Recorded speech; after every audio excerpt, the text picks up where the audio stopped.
Hello, friends. I'm Aaron Ciotti. Everybody calls me Ciotti. And welcome to Freestyle Friday. We're going to be picking up where we left off from Whoop Wednesday and investigating the brand new Newbie drone Acrobee BLV4. And maybe at some point I'll even remember who I am. In the chat, Riot 9 was first, Gusto FPV was next, Danzilla the Terrible, Paul McDonald, Kevin Sumner, Spander, Paul McDonald, Eric Moe, Northern Tier, Chris FPV, Sleepy CBR, Justin Lands, Ram Donko, Frank Nicholas, Bulldog FPV, Stavel, CMYK, Butch Unknown, Mr. Huggy, Michael D again, 8-Bit, Cortez Campbell, Ram Donko, CMYK again, Brandon Woodford, June Loco, Michael D, CMYK again, Slow Entry. Oh God, Chris Mel, Slow Entropy, Marshmallow Hunters, Justin Lands. I think I got everybody. What's up, friends? Wednesday was quite the live stream. All right, so here's the deal.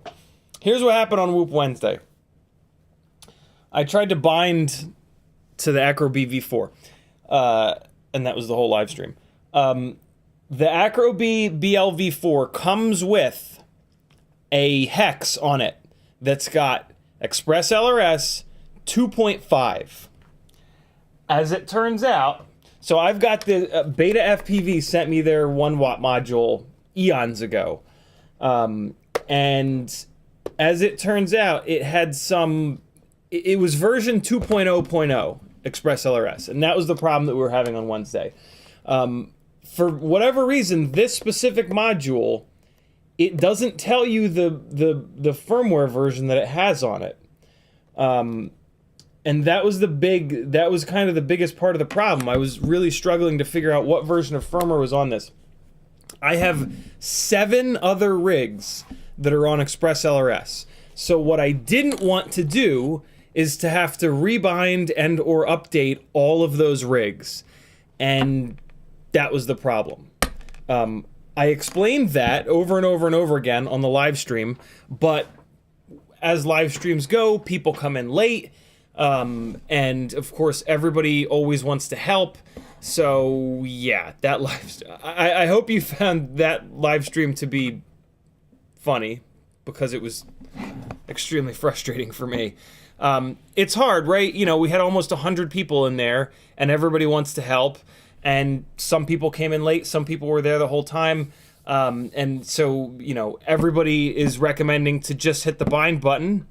And it just turns into a complete fiasco. So, yeah, I hope you guys got a kick out of it. It was extremely frustrating for me. But that's how it goes. Welcome to the internet. So, yeah, after the live stream, I tried a couple more things because I still wanted to. Express LRS works totally fine, but yeah, I didn't want to. Like I said, I didn't want to spend the time with all the other rigs, rebinding and updating them. But after another half an hour of trying a couple other different things, I finally gave up Wednesday night at midnight. And updated the firmware on this to 2.5, and magically everything worked fine. And then it only took me like another half hour to update all the other rigs. So I'm sure that I forgot one of them, and it's gonna bite me in the ass at some point here. But yeah, I think I have all of the other rigs now finally updated. So to all you guys that were trying to help, thank you. I apologize that I might have been a little snappy with you, but it's, you know, look at it from my perspective. There's almost 100 people typing random things to try to help. And it's really hard to sort through and think like, oh, is this a new name, or is this a name that I've seen here the whole time that knows what I have done so far and what I haven't done so far? And then, you know, I'm also, like, trying to do the things, right? Like, I'm not just sitting reading chat. I'm trying to, like, actually update it. And so, yeah. Thanks to all who tried to help.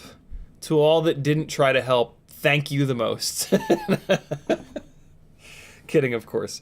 I do appreciate it. But we're good to go now. We're going to pick up where we left off. You know, the plan for Wednesday was to get it bound real quick. For the record, it was really nice for Jesse Perkins to hop into the chat and go, oh my god, every single time I have to bind something ELRS, it's exactly like this. Ken Herron came by. A couple other folks came by, and like more than just Jesse were like, yeah, ELRS. My favorite chat comment of Wednesday night was that in order to bind it, that it takes 2 days to bind Express LRS. And it pretty much did, because I didn't get it bound until after midnight. So true to form. Express LRS is fantastic. But yeah, it's very manual, it's very new, it's very fresh, and so don't expect it to be plug and play. You're gonna have to watch a couple of YouTube videos. That's kind of the other thing, is that when I'm on live stream, I'm not going to be able to watch a YouTube video, and that for copyright reasons, and that's super helpful, right? That's kind of like how we troubleshoot stuff. So if you're gonna get into tiny whoops, I do recommend Express LRS, but just think about the olden days of FPV where everything was difficult. Nowadays, just Express LRS is difficult. Everything else is pretty straightforward. And it's not even that difficult, but it's going to take watching a couple of videos. It's going to take a couple of Google searches, and it's probably going to take 2 days, but you're going to get it. And the decrease in latency and increase in range over FrSky or any of the other options is the real deal. So you'll get it, stick with it, give it 2 days, and you'll be completely fine. In the chat, if you want to talk directly to me, all you got to do is type CiottiFPV. If you do that, it'll light up an orange like this. You got to spell it right, though. No space in between my last name and FPV. This is my full-time job. If you like what I'm doing here and would like to see these live streams continue, I rely on support from beautiful people just like you. There are over 6,000 subscribers on this channel, and we've only got 140-something patrons. What are you doing? You know you got 10 cents a day to help for the gangly guy to keep making YouTube content. Come on, help a brother out. Here's what my website looks like. The very top button is Patreon because that's what helps me out the most. 10 cents a day. You can join my Patreon. It doesn't sound like a lot, but when a bunch of you do it, it makes a huge difference. It is the reason that I can do this 10 plus hours a week, every single week. Etsy has some really fun stickers and hardware. There are now holographic Gangly Gang stickers. They're not up on Etsy yet. Just message me if you want them. Fiverr, I want to work directly with you one-on-one. I want you to benefit from the 6 years of pain and suffering that I've had in this hobby. Give yourself like a 6-month head start and let me work directly with you one-on-one. I'm going to help you build better. I'm going to help you pick the right parts. I'm going to help you fly better, and I'm going to help you tune better. Any combination of those things or just one of those things at a time. Yeah. Benefit from someone else's experience and save yourself a whole bunch of time and money. How many ESCs have you bought that catch on fire? Wouldn't you rather have not bought those ESCs? I can help you with that, and it will cost less to let me help you with that than buying another ESC that catches on fire, and it'll save you a bunch of time. Over on Teespring, I got some really fun t-shirts and sweatshirts and tote bags. PayPal, if you want to do a super chat, but you don't want the evil YouTube and Google overlords to take 30%. FPV Exchange is a beautiful website that you need to be using, or else I'm going to attack you with just a whole heap of violence. And then look at all these affiliate links. When you're buying something on the internet, think about the people that are struggling to create content all day, every day. We need your help, and you can do something that takes like no time and gets us money for free. All you do is click the affiliate link at some point before you check out. A lot of people have replaced their bookmarks to these websites with my affiliate links. That's great. Or like up top here, if you start typing Amazon, it'll like auto suggest Amazon.com. If you go over to the right, you can X that out, and then you can click on my Amazon affiliate link a bunch of times, and then from then on, when you type Amazon, it'll suggest the affiliate link. Those are the two ways that you can remember to hit people's affiliate links without like physically going to their websites. Like I said, it makes a big difference. You have to hit the affiliate link every single time before you check out. When you check out and you pay, it wipes the affiliate link out. So that's why it kind of helps to replace your bookmarks or your auto suggestion with them. I've got affiliate links to Weebleed FPV, Newbie Drone, FPV Cycle, Amazon, Get FPV, Oh My God Site, Flywoo, Banggood, Camera Butter, and AliExpress. And then there's some fun stuff down here as well. FPV Therapy is a really nice little Facebook group for those of us that struggle with mental illness all day, every day. It is not a Facebook group to drop flight edits. I will delete them as soon as I see them. It's a spot to get help and try to live a better life. And or if you're one of the lucky ones that don't struggle with mental illness shit, you can learn about it so that the 1 in 5 people that you meet in the world who has it, you will understand them a little bit better, and you'll be able to empathize with them a little bit better. And it'll make you feel better, because like when that person ditches you and you're like, well, what the hell? Is it something I said? You'll know that it's not something you said. It's that they're having a hard time, and you'll either just feel better, or you'll feel better and like reach out to them and be like, yo, it's all good. It's cool that you canceled. I know you're struggling. I'm here for you if you need anything. And, you know, that's the shit that saves lives, friends. Like, for real. one of the things that mental illness does really well is convince you for sure that it's just you and that you're all alone and that you ditched out on your buddy again and they're never going to talk to you again. And it's a really cold and lonely place to be. And when you get that one message at just the right time, it can really make a huge difference. So if you're lucky enough to not have it, do all of us that have it a little bit of a favor if you got a couple of minutes and learn something about it. Check out Healthy Gamer here on YouTube. There's all kinds of different ways that you can kind of learn about it. And yeah, you never know. You might literally save a life. Like, I know that sounds very like Hollywood, but it's true, to be really honest. So do it, friends. Let's dig in to the, look at this. Look at this little display that I set up. Look at that. Look at that. So tonight, we are going to set this thing up. I'm going to show you all of my little tips and tricks in Betaflight, how to get tiny whoops to fly better. We are then going to fly it around stone stock. We are then going to talk about upgrades and the upgrade path that I would personally take. And we're going to do some of those upgrades. So it comes with 0802 19,000 kV motors. It's their new motor design that looks like it's a little bit heavier. So I've actually got their old 0802s, which are 20,000 kV and a little bit lighter. So we're going to take the AIO and the canopy off of this, and we're going to drop it in here to see if I can tell a difference going up 1,000 kV and down in weight a little bit. We are then going to take these motors here. These are tinywhoop.com. They're made by Happy Model. 0802, 30,000 kV motors. What I'm going to do here, these are the motors that I've got in the building here that are as close as possible to the weight of these Newbie Drone flow motors. They're a tiny little bit lighter, but we're going to ignore that. Newbie Drone now sells a flow, one of these new motors in 0802 at 25,000 kV, which is really, really cool. I didn't see them on Newbie Drone's website, but they are on Race Day Quads. And they're $40, so it's, I mean, that's about right. That's what, 0802 tiny whoop motors usually cost about $10 per.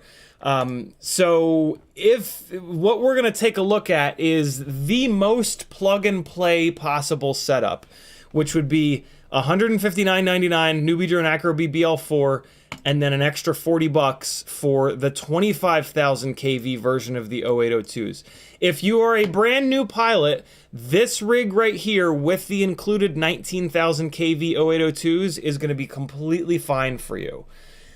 If you're a pilot that's been flying for at least a year and you've done some tiny whooping, you're going to want these. You're going to want, at the minimum, these 25,000 kV motors.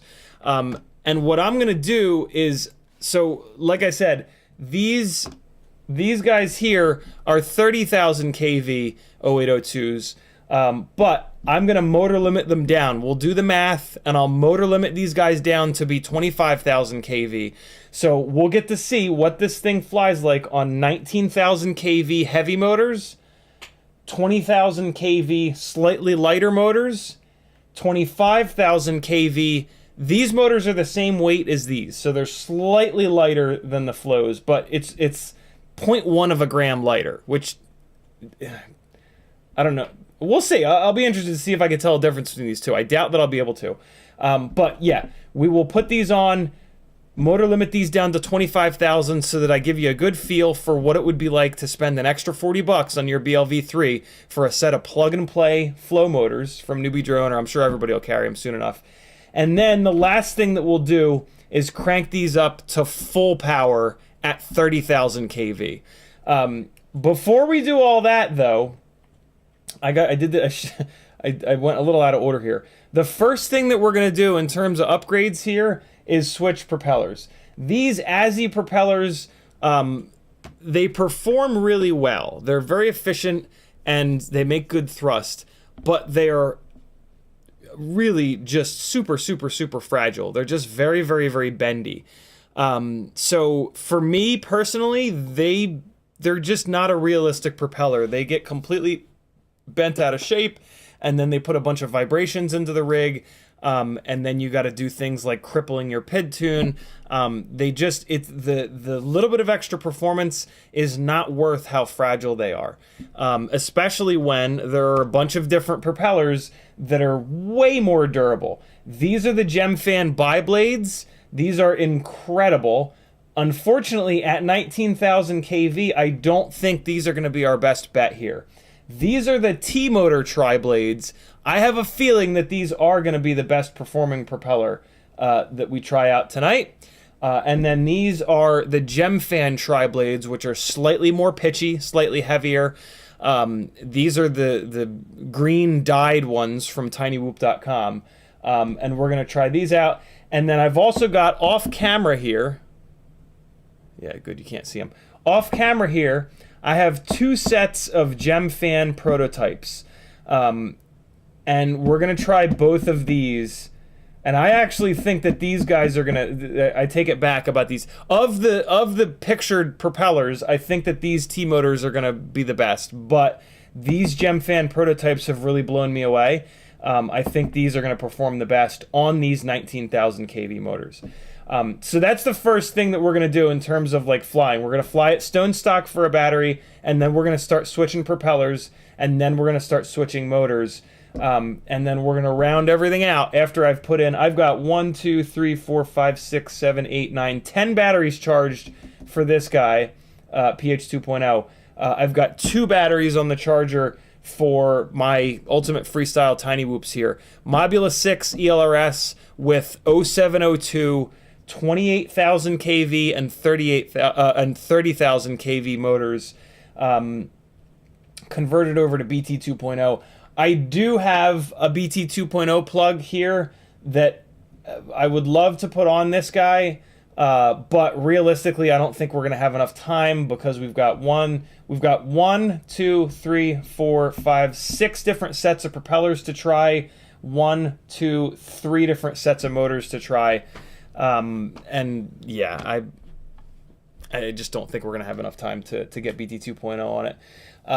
But it ships with PH 2.0, and Newbie Drone is very upfront with the fact that they focus on newbies. So all of the stuff that we're going to do here is not all of it. The motor swapping is... Yeah, the motor swapping's not bad. You're probably not going to be able to find the old school motors, but me testing the old school motors is mainly me trying to differentiate if I can tell a difference in the weight between the new motors and the old school Happy Model motors. And that'll kind of myth bust when we go to these 30,000 kV motors, whether or not what I'm feeling is the difference in motor weight versus the kV. The main point of putting these 30,000 kV motors on is for me to motor limit them down to 25,000 kV so that I can tell you guys how much and show you how much better the 0802 25,000 kV motors are going to perform. Because in my opinion, if you're going to get a BLV4, this new AcroBee, get the 0802 25,000 kV motors right along with it. 19,000 kV is just not enough. The 25,000 kV is going to really feel good. Since I couldn't get those motors, these are the closest ones that I've got. These are tinywhoop.com motors that I have hand soldered the Newbie Drone JST 1.25 plugs to. I wouldn't expect anybody else to do that because it is kind of a pain in the ass, but over on RDQ, you can buy the 0802 25,000 Newbie Drone Flow motors that are plug and play. So that's kind of what we're driving at. Propeller swaps are very simple. A motor swap that has the correct plugs on it is very simple. And then all of the things that I'm going to show you guys in Betaflight are very simple and very easy to do. Make sense? Let me get caught up on chat real quick. Danzilla Terrible says that Riot 9's internets take a long time to circle the globe. Bulldog says, what's up, all you ganglies out there? CMYK says, happy Friday 13th, gangly gang. YouTube just did the thing. Stand by. There it is. CMYK also says, will you be updating to Betaflight 4.4 release candidate? Absolutely not. Yeah, so that's like the next thing, right? So with the BLV4 on the product page on Newbie Drone's website, there is a link to a hex that will update this AIO to work with Express LRS 3.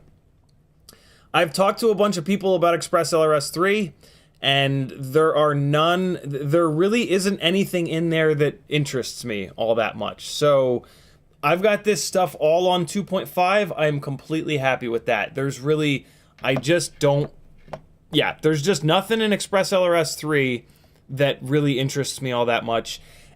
If I was going to go to Express LRS 3, I would need to update this to Betaflight 4.4 release candidate.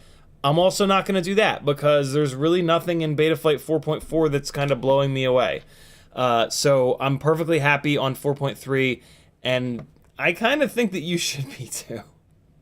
Because there's something to be said for just kind of finding a flight firmware that Betaflight 4.3, in my opinion, is the flight firmware that took the absolute last remaining bit of like low-hanging fruit.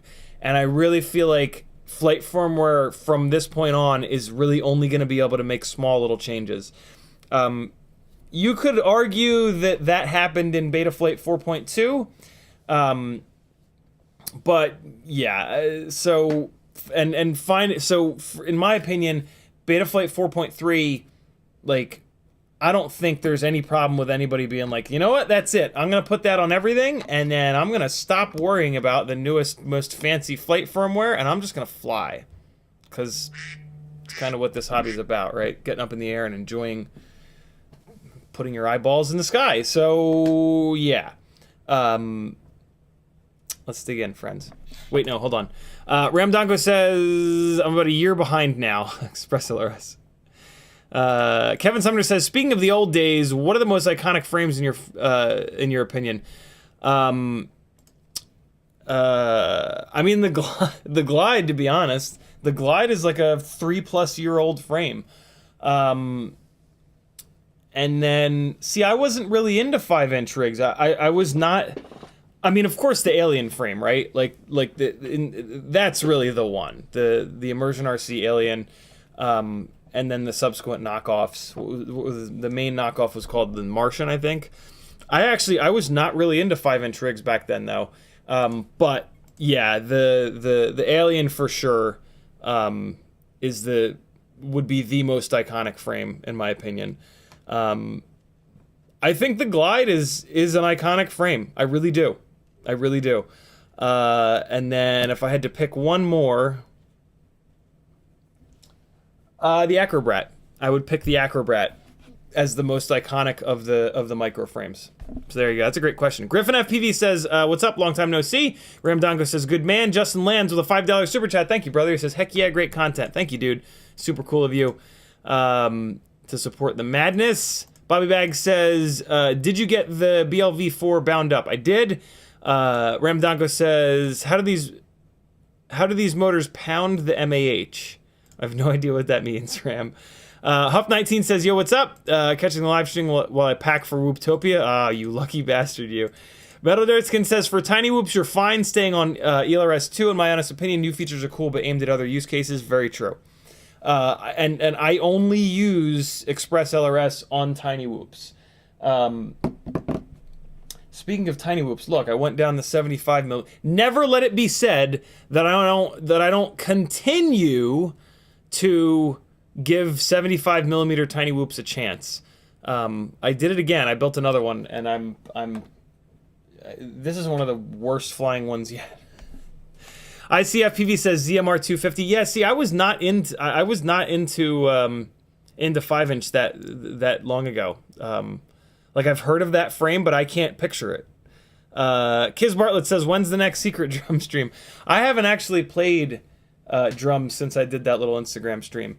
But yeah, I don't know. I tend to play drums when I'm like stressed out beyond the bounds of rational thought, and I just need to do something. So yeah, luckily that's not every day anymore. to have the drum set together, but man, is it awful loud, and there's so many things that I could be doing that, like, there's so many other things I can be doing that are more useful to other people than just myself. But yeah, soon. How about that? We'll say soon. So we are bound up.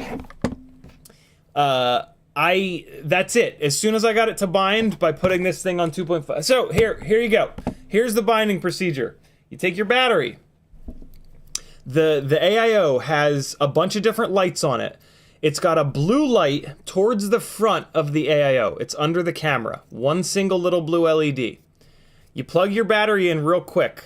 That blue LED is gonna flash. Boom, on and off. You unplug your battery. You plug the battery back in. It's gonna flash real quick. Unplug the battery. You plug the battery in the third time. You've now told it to go into bind mode. And now it's gonna go blink, blink, blink, blink, blink, blink. Now it's in bind mode.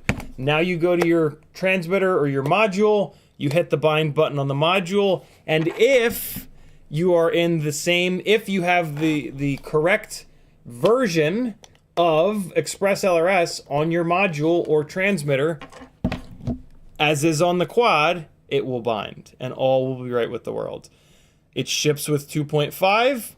So you need to have 2.5 on here. I think, like, it ships with 2.5.0. I think you can have 2.5.0 or 2.5.1 on here, either way. But yeah, there you go. Bambi Takes Flight says, my good friend Papa Woody FPV is flying at Whooptopia to say hello. So say hello. What's up, everybody at Whooptopia? I'm very jealous of you people. ICFPV says, that's them Simon K 12 amp BSC days. Yeah, see, I never really, I was not in that. I was into micros back then, so I got into them when D-Shot had just popped up, and yeah, so I never got into that really old school ESC nightmare. So first thing we're gonna do, plug this into Betaflight, take a look at what it is, like how it's set up out of the box, and I'm gonna give you guys a bunch of tips and tricks as to how I get my tiny whoops to fly better for freestyle. And Betaflight's coming up here. All right, here we go, friends. Let's dig in. B-Brain BLV4 ELRS. There it is. Click connect. And it is on firmware 4.3.2. I love it. First thing we want to take a look at is our little virtual quad here. Nose down, nose up, left roll, yaw left, yaw right. All is right with the world. The accelerometer is set properly. We are good to go. Come into ports and take a quick look. Serial RX is turned on UART 2. Configuration MSP is turned on UART 1, and that's it. Very straightforward.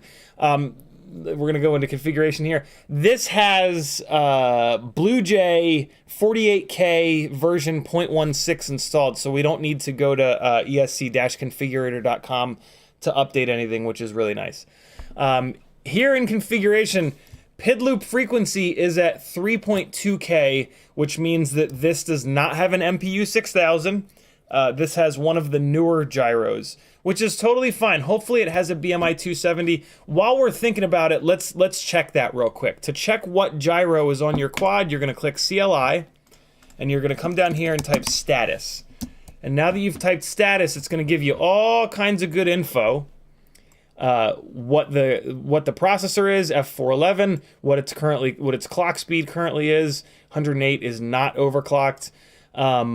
But in my opinion, the most important thing that it tells you is what the gyro is. And there we go, BMI 270, that is great. In all of the guys far smarter than me's testing, the BMI 270 actually performs better than the MPU 6000.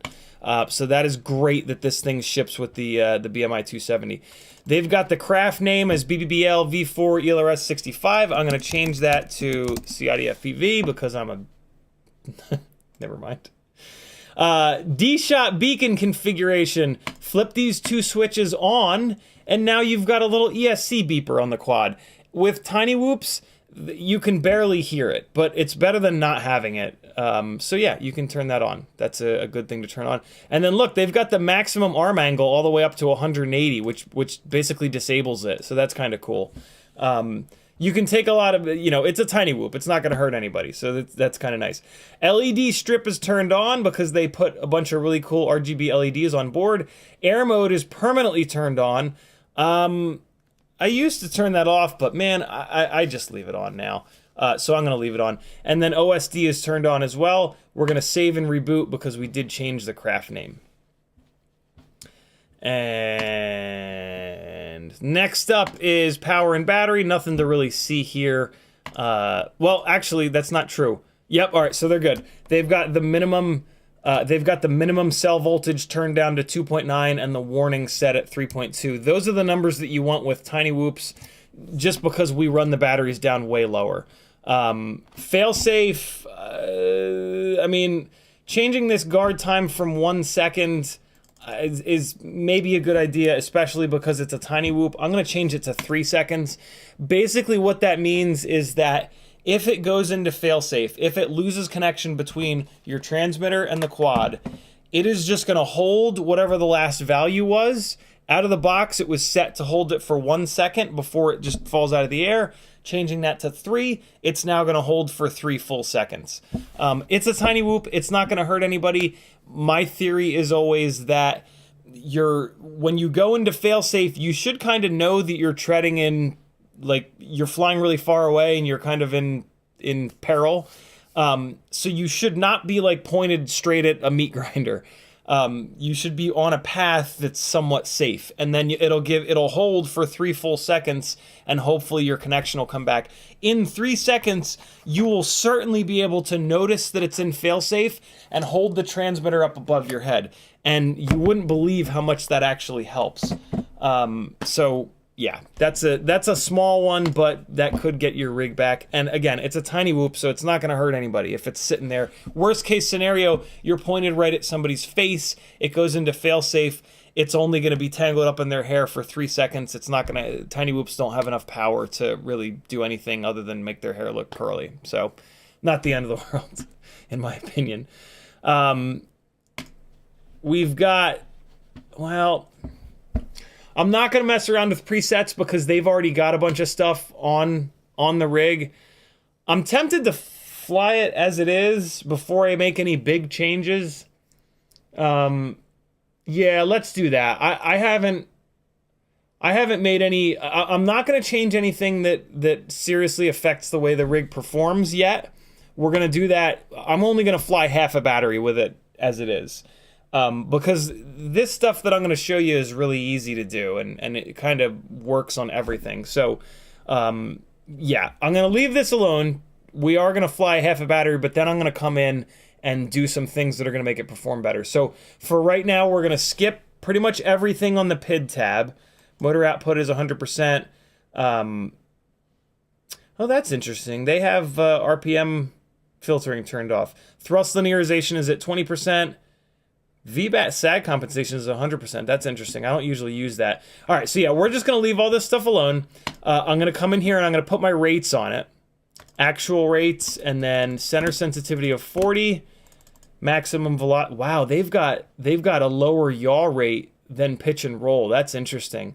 My max rotation is 700. And then they've got a little bit of expo in here. Good for them. Nowhere near enough, in my opinion. My expo is 0.7. Since this rig is so low powered, I probably don't need to add throttle expo in here. With the big power motors, I always add throttle expo, but I'm not going to add any because these are only 19,000 kV motors. So my rates are set. I'm also going to leave the filtering as it is. Man, they've got the D-term filter set at 1.0. That's a lot of filtering. Both gyro dynamic low pass and low pass 2 static are turned on. That's interesting. We'll try turning those off. All right, so we're going to leave this alone here in the filtering because, again, I want to see how it flies out of the box.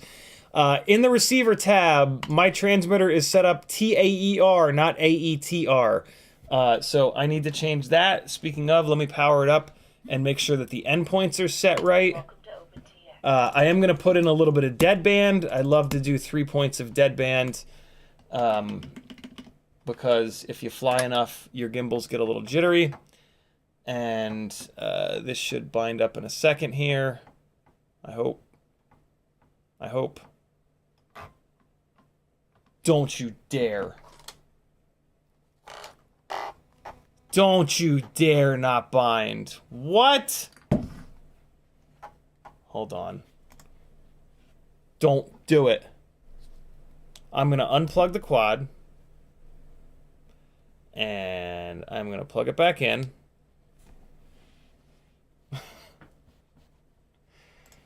And there we go. Okay, I guess it was in Wi-Fi mode. All right, so we're gonna put both sticks down and left, and we're gonna look at the pitch, roll, yaw, and throttle numbers, and they are all lower than 1,000. So I'm gonna come in here to the stick low threshold, and I'm gonna bring that from 1050 down to 1,000. And then for the stick high threshold, we're gonna put both sticks in the top right corner, and all of the values are above 2,000, so we can move that stick high threshold to 2,000. You can typically do that.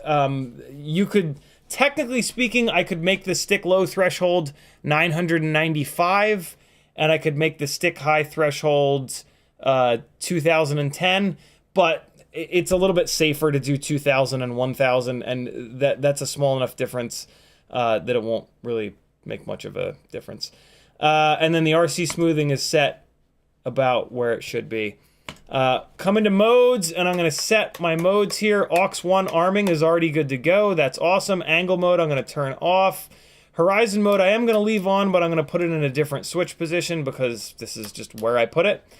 Beeper we're going to put over here on AUX3, and we're going to put it in the all the way down switch position.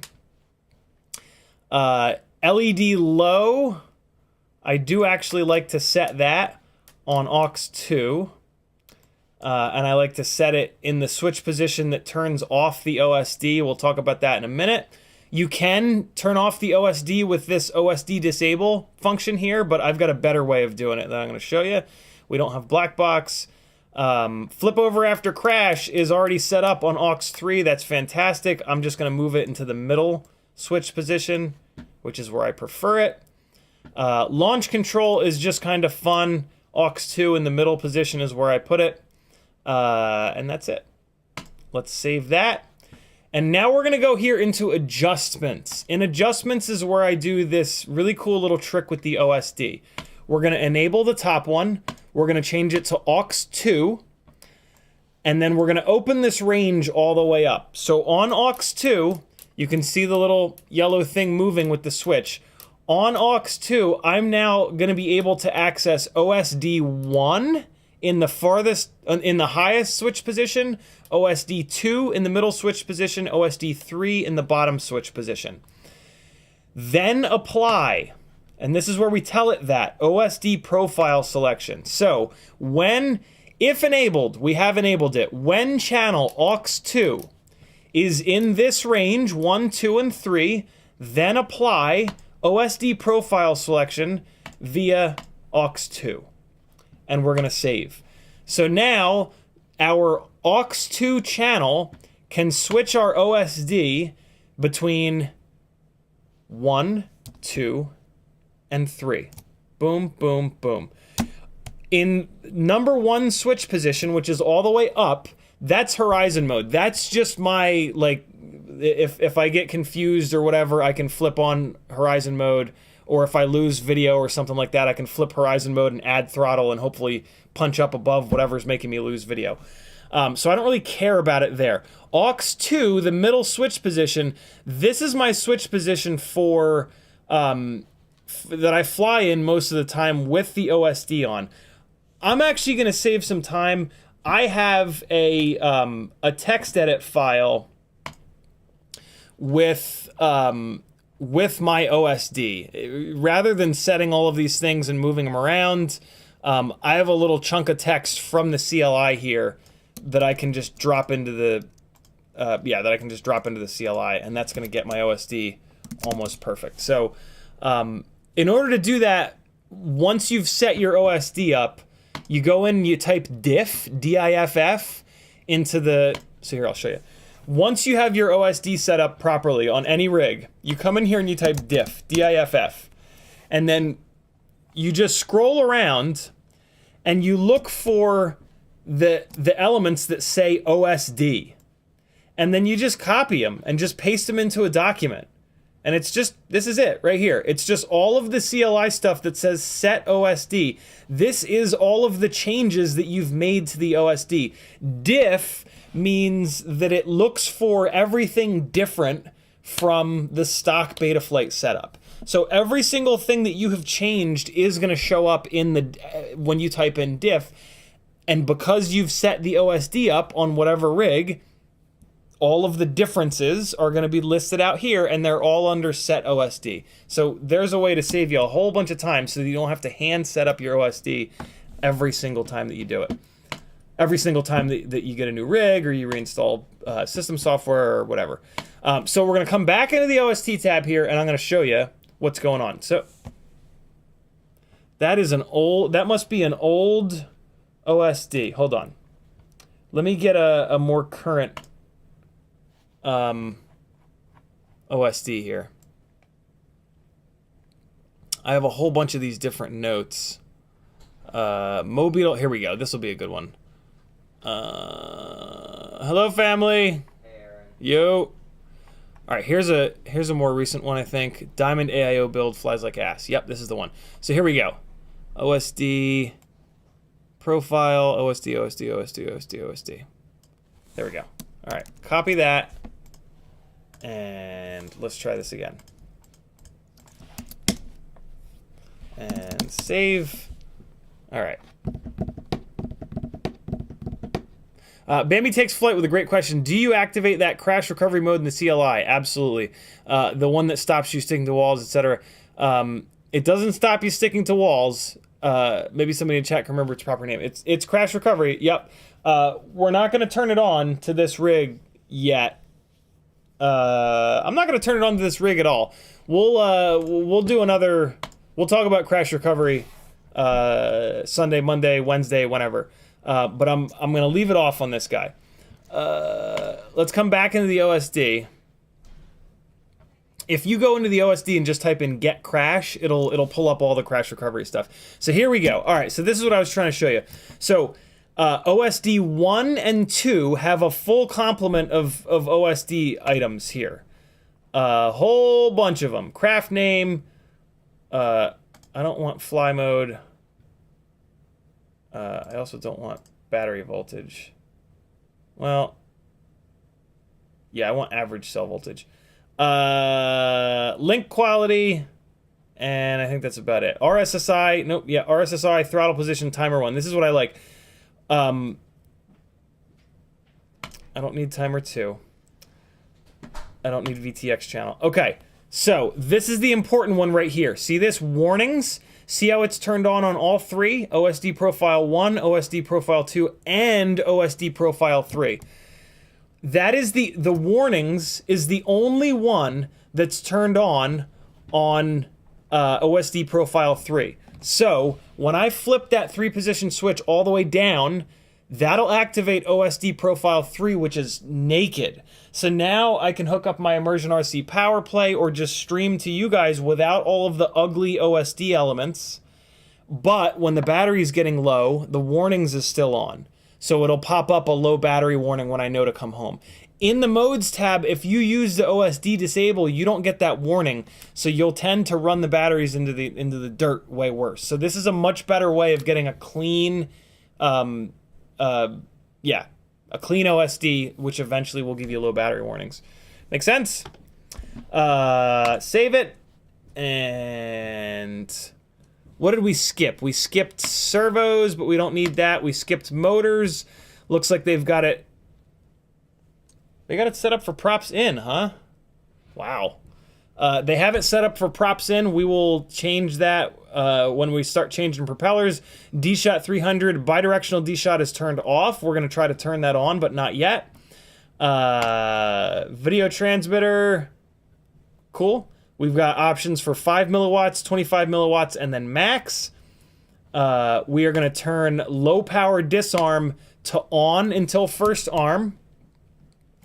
That's kind of important. They have this set from out of the box to on. So every single time you disarm, it's going to go to the lowest power rating, which is 5 milliwatts. I do not like that. If you fly this thing far away and you disarm it, and it goes down to 5 milliwatts, you could very well lose video. I prefer to have this set to on until first arm, so that when you first plug the quad in, it's going to be at the lowest power setting, and then as soon as you arm it, it's going to go to the full power setting that you have set, and it's going to stay that way until you unplug it. So if you fly it really far away and you disarm it, it's still going to be at the max power setting or 25 or whatever. So that's kind of interesting. I'm then just going to lock my channel in, because I fly the same channel all the time, and I want this thing to run at 25 milliwatts, so I'm just going to turn that on. And we are good to go. LED strip, I never remember how to do it, so I'm just going to leave it alone. I always have to look up a YouTube video on how to do the LED stuff. But it's cool that they've got 2 really bright RGB LEDs on there. And that's it, friends. That's all I'm going to change. We're going to fly a battery and see how it is. I have not changed anything that will make a significant difference in flight performance yet. So this is going to be a out-of-the-box half a battery or so. Let me just plug in the video receiver that's hooked up to the computer. And on this first battery, we're going to run... I have a whole bunch of Newbie Drone Nitro Nectar Gold batteries. I have 4 of the 300s, and I have 6 of the 250s charged. I'm going to run a 300 through it now because it's in like ultra fat boy mode at the moment. And then as we start to try different propellers and try different mods, we're going to move to the 250 mAh batteries. But for right now, I'm going to run it on the 300s. Cool? Because I have very high standards. With my high standards, as this thing sits right now, it's not going to fly all that well. So I might as well fly it on the heavier batteries. All right? I hope you're cool with that. If you really want, yeah, it's mods are fun. Do mods to all of your things. Don't use anything stock. Oh, come on, VRX, don't do it. Don't do it. Please work. Come on. Yeah, there we go.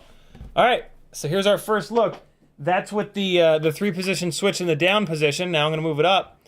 And the OSD elements are kind of hanging off the bottom of the screen there.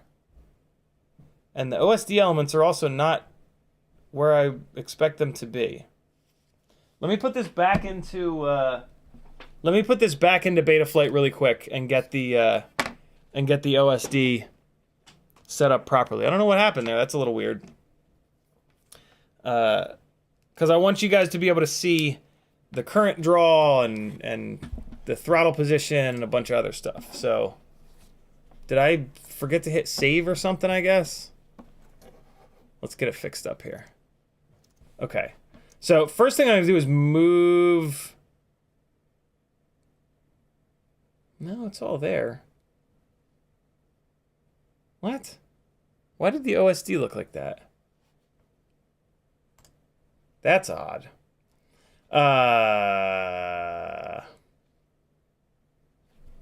Hold on. Is it powering the... Let me power up the VTX real quick, and I can actually look at it in the goggles. Or not. That's weird. What? Usually you can look at it in the goggles. That's interesting. Hold on. Let me plug back in and see what's going on here.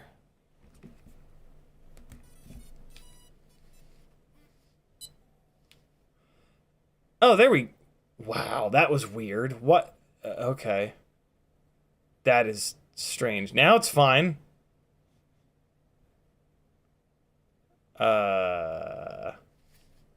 Okay. Am I tripping?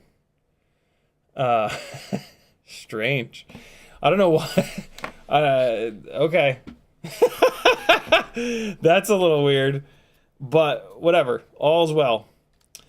Let's get this battery back in here and let's see how this thing is stone stock.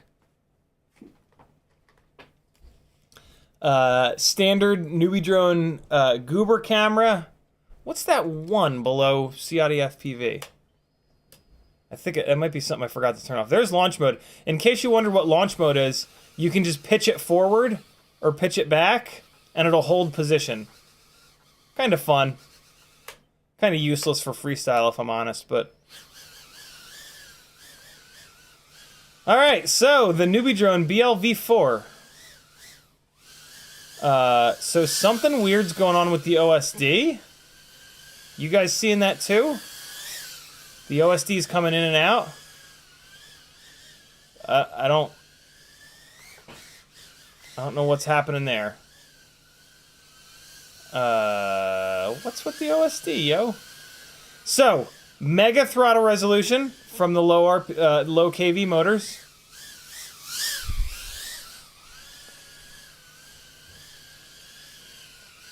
Feels fine otherwise. I mean, so you can still do stuff, all right? Like, oh boy. All right, this is a big adjustment for me. I'm used to these rigs that really rail. You can still do stuff. Let's go upstairs where we're gonna really test it. And we'll also take a look at how the video does up here. Oh boy. Oh, it hits the ground hard upstairs. And this is also where we're going to put some punishment on this thing to see how it holds up. And yeah, so in order to do those big three-dimensional moves, I have to, I have to just sit it on full throttle. I'm used to being able to do like a little throttle blip and get enough height. But again, because of the lower power, I'm not going to be able to do that. That's just where a higher KV motor is gonna really help. But I'm actually kind of surprised that this is doing as good as it is. Buzzes. Oh god. Okay. I would think that this would have less power than this. Let's try the huge power loop. I'm very confused as to what is happening with the OSD. Huge power loop. Oh god, yeah, okay. So that's where we can really see the lack of power come in. Which is to be expected. But with enough throttle, we can do all kinds of things. Oh wow, this battery's really coming down.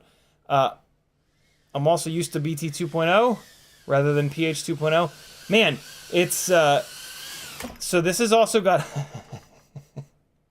so it's got these little foam feet on the bottoms of the motors, so when it doesn't slide. I'm used to them sliding, skittering across the desk, but they have this grip, so it just like stops. This is a little bit higher up tilt than what I'm used to. I'm used to having a little bit more prop in view. So what's happening is I'm like driving this thing forward and I'm flying it really fast because there's a little bit of extra up tilt. Man, it's not bad right out of the box. We slammed it a couple times pretty good. The Azzies look fine.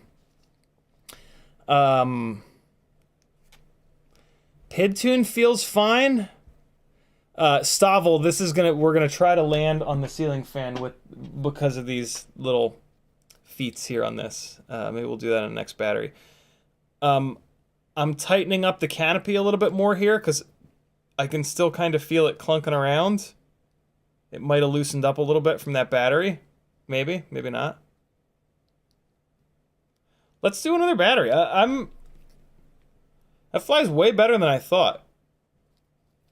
I assumed that I would just struggle like absolute crazy from it being heavier than what I'm used to and lower power than what I'm used to.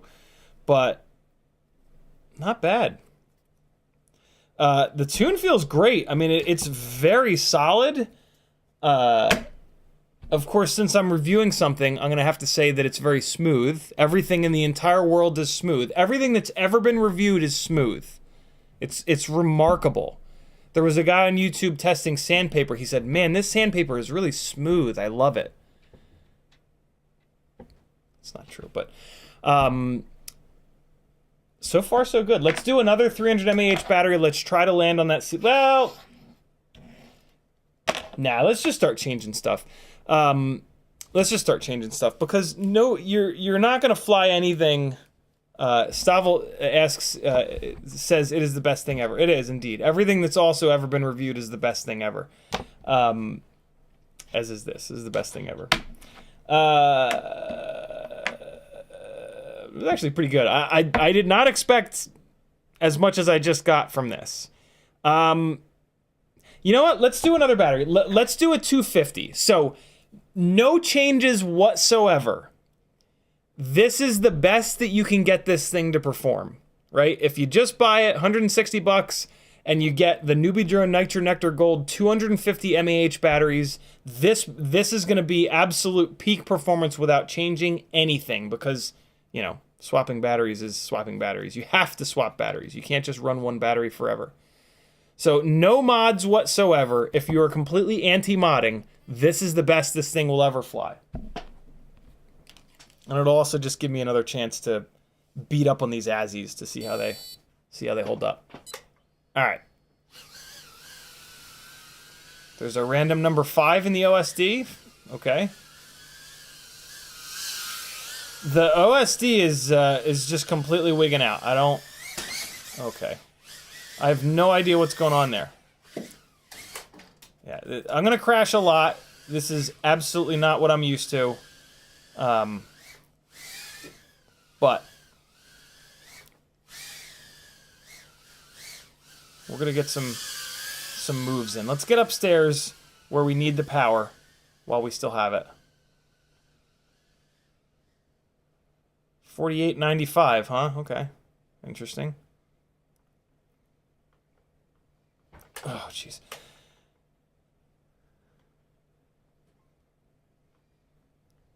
No. Please be recoverable. Yes. What's Azalea eating? What's in Azalea's hair? Oh, it's a bow. What you eating, Azalea? Ramen? Hello. Oh, I missed it. We got it in there, though.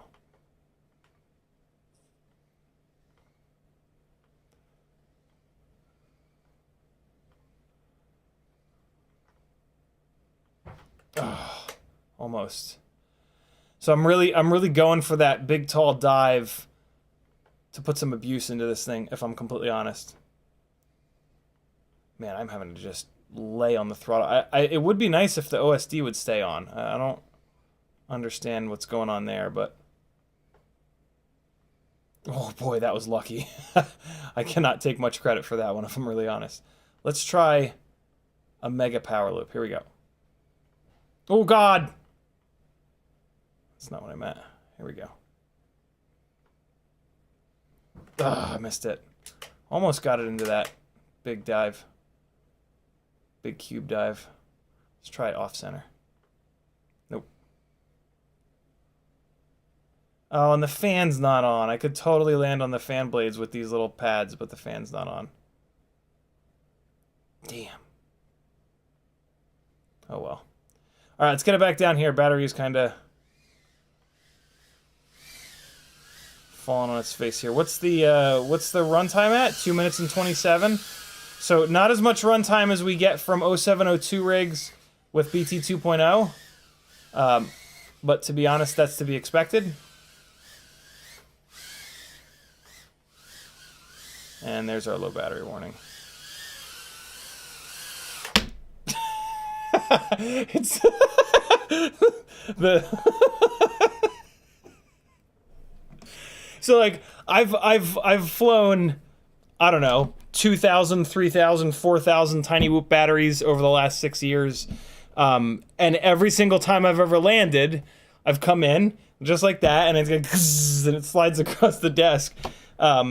And for the first time in the last 10 minutes, I land and it just goes, it just stops. And it's just, yeah, that's just interesting. This flies really good. The tune is great.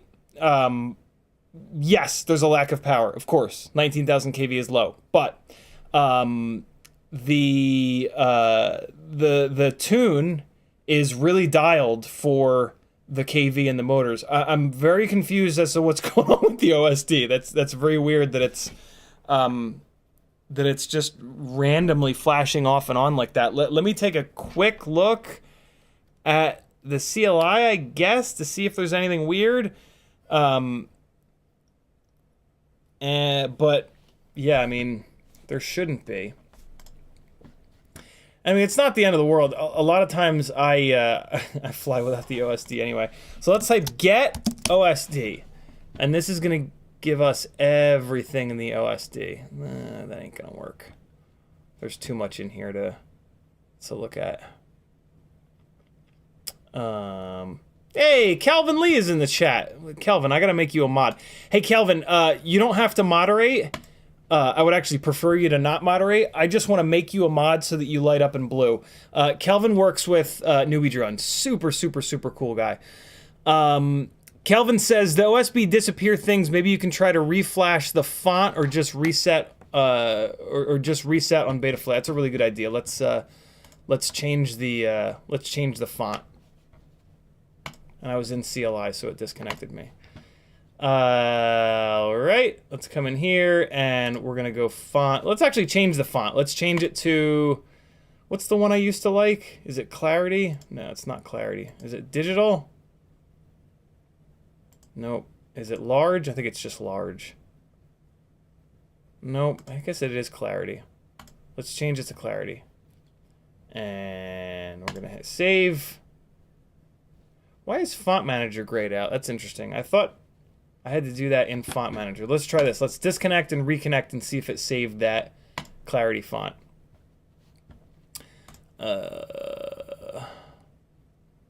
Nope. Why is Font Manager grayed out? I think I need to click in through Font Manager in order to change the font, don't I? Let's do Profile 1. Profile 2. Interesting. Let's try saving that. Yeah, so it's not, I'm just making sure it's not independent of the profile. Well, maybe it is. Nah, it doesn't look like it is. Somebody says plug in the battery. Will plugging in the battery give me access to Font Manager? Wait, hold on. Let me get a fresh battery. So yeah, that was with a Newbie Drone Nitro Nectar Gold 250. I'm pretty impressed, man. We're definitely gonna mod it and see if we can get a little bit more performance out of it, but I was not expecting that much from it. I was expecting to really, really, really struggle with such a low KV. But I think that speaks to the ASI props being really, really good. Unfortunately, as I said earlier, they're not really durable enough for me. Look at that! If you have to have it powered in order to get into Font Manager. I did not know that. So we're going to move this to Clarity, and we're going to upload font. Whoever said that, good call. Pedro Tomei. Good one, brother. All right. There we go. So now we've got Clarity on there. Now we're going to start modding this thing. And the first mod you should always do on any rig is all of the mods at once. Don't waste time.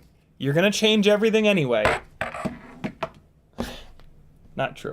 First thing you should always do is propellers. Same thing as with cars. The first thing you should do is engine swap them. No, is tires. Maybe wheels too. Wheels and tires, it has the biggest effect on how cool a car looks, and then the tires have the biggest effect on the performance.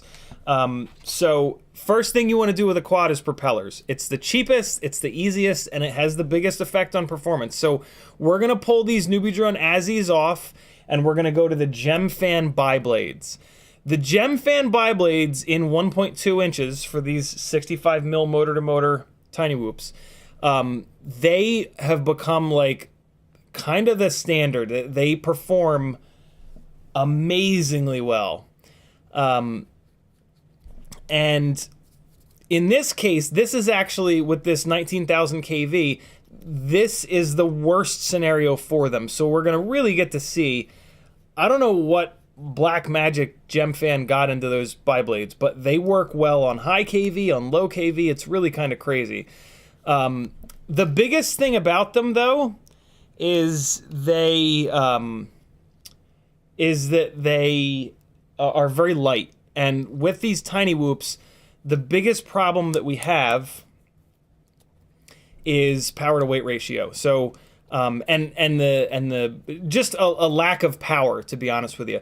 And putting a lightweight propeller on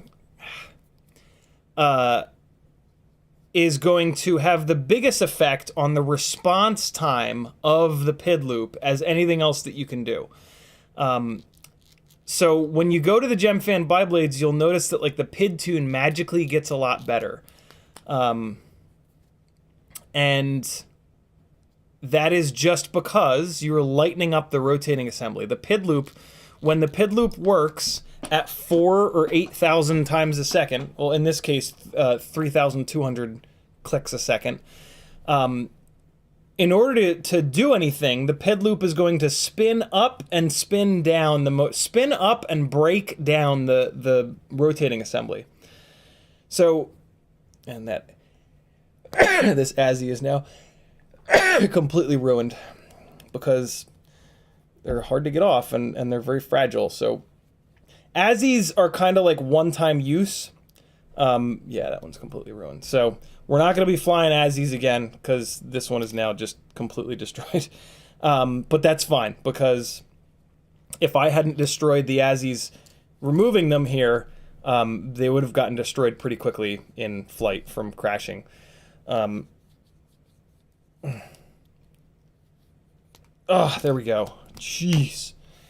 So your other, if you want to stick with all Newbie drone stuff, your other biblade option is the Newbie drone Venom, and they perform really well. The problem with the Newbie drone Venoms is that, similar to these Azzies, the hole to mount them to the prop shaft is a little bit too tight, and the Newbie drone Venom props are really difficult to get off and on the motors. That's a really that drives me crazy, because these little motor shafts are only 1 millimeter and they're very easy to bend. So when propellers are too hard to go on or to get on and off, there's a decent chance that you're going to bend the motor shaft getting them off. So always remember this: if you're putting tiny whoop propellers on and you have to really muscle them on, and you find yourself like starting to make faces and starting to use actual muscles, don't put those propellers on, because you're never going to get them off without ruining the motor. I know that sucks because you just spent $4 on a set of propellers, but it's one of the things that you always want to do when you're, you might have seen me doing it, is you rotate them. When you're putting them on, you're putting them off, you rotate them. If you're just going to straight push on a propeller, it is going to be hard to put on. If you're rotating it when you put it on and it's still hard to put on, don't put it on there, because it will not come off. And you have to make sure, one of the things I love that Newbie Drone does is they drill the hole through their propeller straight through, so that you can put the propeller all the way down on the motor shaft. That is very important. But when the propeller is too tight on the motor shaft and you put it all the way down, it can be almost impossible to get off. And in the process of getting it off, you're probably going to ruin the $10 motor by bending the motor shaft. Those of us that have been flying tiny whoops for years have probably blown hundreds of dollars in tiny whoop motors doing that. It's kind of annoying. I have to, I'm such a car nerd. I just have to I just have to, like, show you guys the TE37 style motor spokes that they did. These are hands down the prettiest tinywhoop motors ever produced. Like, this bell design is just gorgeous, man. I don't know if somebody at Newbie Drone is into cars and is into 90s Japan cars and knows what TE37s are, but that is a hot motor. I wish it was a little bit lighter weight. I wish it was a higher KV. I love that the 25,000s are available. To be honest, I wish that there were 30,000s. But yeah, that is a hot motor spoke design. All right, so the Azzies are off. Unfortunately, I really ruined this one, taking it off. But again, if I hadn't ruined it taking it off, it would have gotten the Azzie. Here's the deal with the Azzie props. They don't break, which is great, but they bend like crazy. And when they start to bend, and I already noticed the right front one had started to bend. When that happens, they put vibrations into the whole system, and then your PID tune is either too extreme or usually that'll. If you have an extreme PID tune, it is now going to get super angry. Because there is now an imbalance that wasn't there previously when you tuned it. So at that point, you can either pull the tune down or replace the propellers. As we saw, like, and we're going to continue to see, these propellers are a pain in the ass to get on and off. So I really try to not have to replace the propellers as often as possible. And so, yeah, you're left in a situation where it's like, all right, well, do I want to constantly be changing the tune? So then it's like, all right, well, I guess I'll just back the tune off and leave it backed off. So, yeah, I've had much better luck with Gemfan propellers in terms of durability. Your mileage may vary. I crash a lot. A lot. These are Gemfan biblades. Let's see how these are. And as you can just see right now, that was me putting one of these on. The internal measurements of these Gemfan biblades is perfect. Everybody else that's making tinywhoop props should use whatever the hell the measurement is, the spec on these Gemfan biblades, because they are exactly loose enough, but exactly tight enough. And there's a very easy way to make them a little bit tighter. So this one that I just put on is actually ever so slightly too loose. Here it is. Look at this. You take your fine-tipped tweezers, or anything that's sharp-tipped, a little pin. You hold the propeller upside down. You put this inside of the inner hole at a 45-degree angle, and you just spin it around. And all you're doing is you're leaving, like, you're just scoring up the inside of the propeller, basically, and the plastic in there. So you're taking that smooth plastic and you're dragging this sharp thing. So the sharp thing is going to dig into the plastic on the inside, and it's going to raise a little lip on the plastic. And that little tiny bit of lip that gets raised up is enough all the way around in a circle for it to grab onto the prop shaft just right. So now the propeller that was ever so slightly too loose, come on now, is perfect. And it's still easy to get on. It's still super easy to get off. My fingers aren't hurting. And it's not going to fly off. And God forbid if it ever does fly off and loosen up, you just do it again. The other way to do it is to take you take your bottle of crazy glue, tiny little thing of crazy glue, you take the fine tipped whatever, a little pin, you put the most minuscule amount of crazy glue you can on the tip of the pin, and then you put it on the inside there and you rub it around and you let it dry. And then once the super glue is dry in there, it's got like a texture, and then that's gonna grab against the prop shaft. The problem with doing that is, after you take that propeller off and on a couple of times, it pushes all that super glue out and you gotta do it again. This trick, scoring up the inside, it just works. And I find myself never having to do it again. And if you do have to do it again, it's super simple. You just grab it and rescore it and away you go. Motor number 3 and motor number 1. Let's see how this thing is. So what you're gonna see is the runtime go up. biblade life. What I think we're gonna see though is the power go down. So let's stack the deck against it with yeah, let's stack the deck against it with a 300 mAh. No, let's save these 300 mAh batteries for the big power motors. Let's run it on a 250, just like we just did. So Newbie drone, Nitro Nectar Gold, 250 going on, pH 2.0. Here we go. Look at this, guys. Look at the new bubble mailers that I've got. Join my Patreon, and you can get into the giveaways that I do every other Monday, and maybe if you win a giveaway, I'll definitely send you out one of these mailers. Because that's how it works. Look, a little hardware guide. See how long your screws are? Come on now, you can't tell me that's not... You can't tell me you don't want to join my Patreon over at CiottiFPV.com and get in on some giveaways where you can win. Imagine that showing up in your mailbox. Imagine how much better of a day that would be. All right, so it looks like the OSD is still wigging out. There's just a random 29 in the middle of my screen. And there's all these dashes on the top, which is kind of strange. But I mean, whatever. Here, we'll just turn the OSD off. Come on. Come on. You can do it. There we go. We'll just turn the OSD off. Oh, God. Okay. So that leaves the 29. Okay. So I put the propellers on. Props out. That didn't take long. All right. Let's set this thing to props out. Comes out of the box, set to props in, which is tinywhoop life. Your tinywhoops you want to be props in. But I think tinywhoops we still want to be props out. And Kelvin Lee says next thing to try is reset the whole quad, reset to factory default. Yeah, the OSD thing doesn't really bug me at the moment, so I'm just gonna leave it alone. We're not gonna dive into that on this live stream. But yeah, not the end. Let me just check this real quick. Let me check to make sure I don't have any of these things turned on in profile 3. And I don't. Okay, so yeah, there's nothing turned on in profile 3.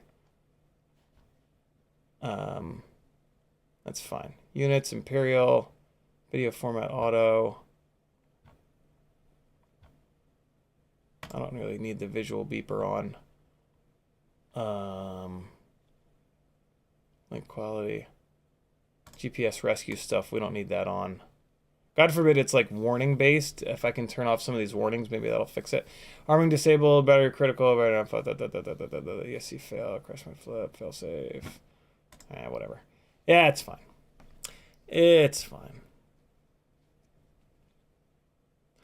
Kelvin, yeah, I can send you that stuff. Can you do me a huge favor though and just fire me off a message like anywhere, Instagram, Facebook, wherever, and I'll grab you an OSD CLI dump at the end of the stream. So we're gonna go to props out, and all we got to do here is change this motor direction is reversed, and they're already spinning in the opposite direction. Well, I already moved the. Well, wait, no, hold on. That's not all we have to do. We also need to tell the motors to spin in the opposite direction. Sorry. So we flip that switch there. We plug a battery in. We go to motor direction. I understand the risks. Wizard, start and spin. And they should all be spinning in. Sure enough, they're all spinning in. So we're going to click 1, 2, 3, 4. And now they're all spinning out. Stop motors and close. Good to go. Now we've got props out. And away we shall go. Newbie Drone Nitro Nectar Gold 250. Here we go on Gemfan biblades this time. We should see the runtime go up. The power level, I don't know. It might make the same power. It might make less power. I doubt that it'll make more power. Let's take a look. Well, hey, look, the OSD is cleaned up. It's on profile 3, which is the naked OSD. It's still got those weird lines up on the top there. You know what? I think those lines up on the top might be the OSD bleeding over from the bottom. So I guess it was one of those warnings. That's interesting. Yeah, those lines up on the top. Can you guys see those in the live stream? Yeah, I think those are the OSD bleeding over from the bottom. Play with launch mode here. Okay. All right, so here we go. We've got some... no, the OSD is still freaking out. All right, so definitely less power, which I kind of expected because this is a 19,000 kV motor, and that's just not enough kV for these biblades. Oh, geez. What we can also see here is that the PID tune, see the little wobbles? The PID tune is now a little soft. There it is. See the wobbles? The PID tune is now soft because we don't have enough propeller for the KV. So the Gemfan biblades are not a good match for this rig right out of the box, unless you want runtime. If you want a bunch of runtime, you could then go in and move the master multiplier up in the OSD. If it's at 1.0, I would move it to like 1.2, maybe even 1.4, and that would bring the tune in line, but you're going to sacrifice power with these Gemfan biblades, so I'm going to take them off. This rig, in my opinion, it does fly great. I'm still kind of shocked at how good it flies. But the biggest thing to make this thing fly better is going to be to add power. So I'm not going to spend any more time on these Gemfan biblades because they're taking power away. If you were to get the 0802 25,000 kV motors for this, these Gemfan biblades would be a much better choice. That's an extra 6,000 kV. We're going to check that in a little bit here when we swap the motors over. But for right now, we're going to get these props off and get a different set of props on. It is 8:30 already. I was trying to wrap this up at 9 to not bleed over on the bot grinder, but I don't think that's going to happen. But I don't want to bleed over too bad. So I do want to try all the props because I want to really give the most possible options for this rig out of the box, like sort of plug and play. And props are the biggest way to do that. So I'm going to put these T-motor tri-blades on real quick, and we're going to take a look at how it is with these. And I'm going to start blasting through this testing, friends. I'm already way behind on chat. I apologize for that, but I'm trying to get as much testing as done as possible here. So yeah, forgive me for that. If you have a super important chat comment, do me a favor and just like spam it. Say put CiottiFPV and just copy and paste your chat comment a couple of times in a row, because I'm gonna kind of get head down here to knock out as much of this testing as possible. Here we go, T-motor tri-blades. No changes whatsoever, still completely stock. So the PID tune is soft again. You see a little bit of wobbles.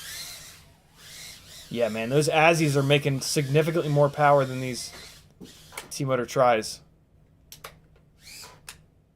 Come on. Jeez, easy. Oh my god, I'm crashing a lot because the rig is heavy. It slides around a lot more than what I'm used to. That's my excuse, I'm sticking with it.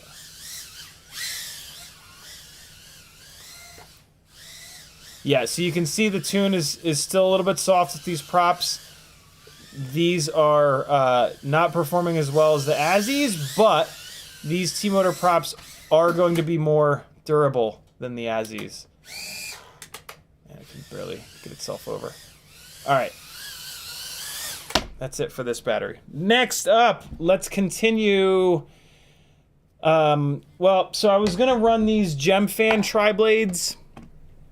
I was going to run these custom green dyed Gemfan tri-blades, but I got to be honest, they are very similar to the T-motor tri-blades. They're a little bit heavier and they're a little bit more pitchy. We're going to skip them because these T-motor tri-blades are heavier than the Azzies, and we could see on that battery just now that the little bit of extra weight that they've got is the reason that the PID tune is a little bit soft without the benefit of extra thrust. So the Azzies are still absolutely the best propellers for this setup. I'm not going to bother testing those Gemfans. We are going to go to the Gemfan Prototype propellers. And we're going to test them next because they have impressed me more than any tinywhoop has in a long time. So we're going to go over... Gemfan asked me not to show these props on stream and not really talk too much about them, but what I'm going to say is that I'm putting on Gemfan prototypes that are... I have two different sets of prototypes here. These ones are much more similar to the propellers that were just on it than the next set. And that's all I'm going to say. So, yeah, let's see how these guys are on these 0802 19,000 kV motors. I've actually not run these on a low kV motor like this before, so I have no idea what to expect. I know what pitch these are, and I know what these weigh. And if you've been watching the Whoop Wednesdays for the last month, where I've flown these a bunch, you'll know what to expect here too. I mean, you can learn a lot from flight performance. This is the one that we just ran. All right, we're gonna do one more 250 mAh battery on these. I'm gonna do half the battery on these, and I'm gonna switch to the other prototype. My guess here is that these are going to be similar to the Azzies. Easy, easy, easy. Wow, now the PID tune is super angry.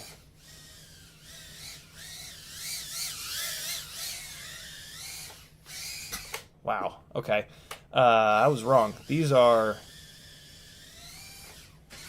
This is definitely down on power. This feels just like those T-motor props. Maybe even worse.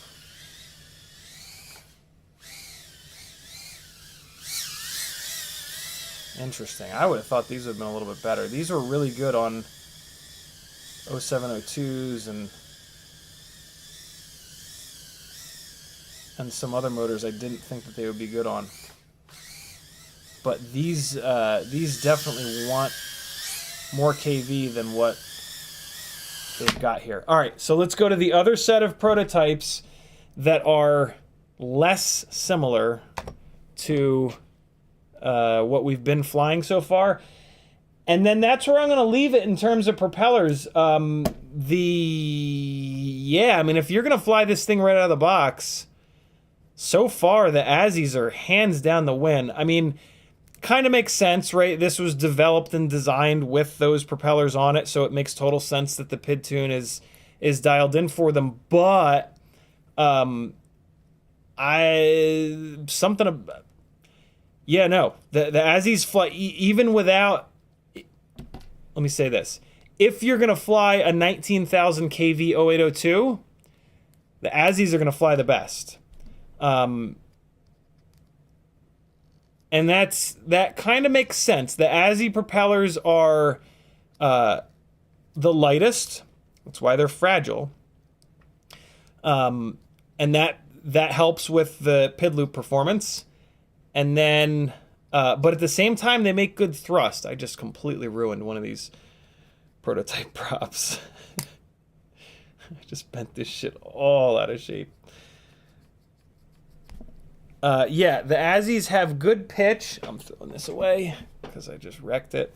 They have good pitch, and they're nice and lightweight. So flight characteristics-wise, they're great. But if you're going to crash hard and often, they're not my favorite. Although I think I did say, Kelvin say in the chat that these purple Azzies are more durable, and that's great. I'm going to, not on this live stream, but I wish I hadn't I wish that one hadn't bent so bad when I was trying to remove it. That's been my experience with the Azzies, is that like I can't put them on or get them off without bending them all up. Like that's how kind of fragile they are. So they're almost like one-use props. So if you're gonna go down the Azzy road, make sure you buy a whole bunch of them.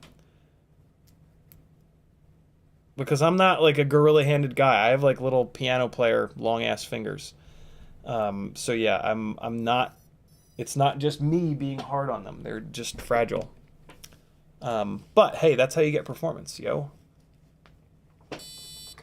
Here we go. The less like the previous prototype Gemfan props, and this is much better. So the PID tune is still not as good as with the Azzies, but the power is back. I've got the power again. So yeah, these Gemfan prototypes will be out at some point here. And there'll be 2 new Gemfan 1.2-inch props. And this is the one that's less similar to the Azzies. And I like this a lot better than the other prototypes.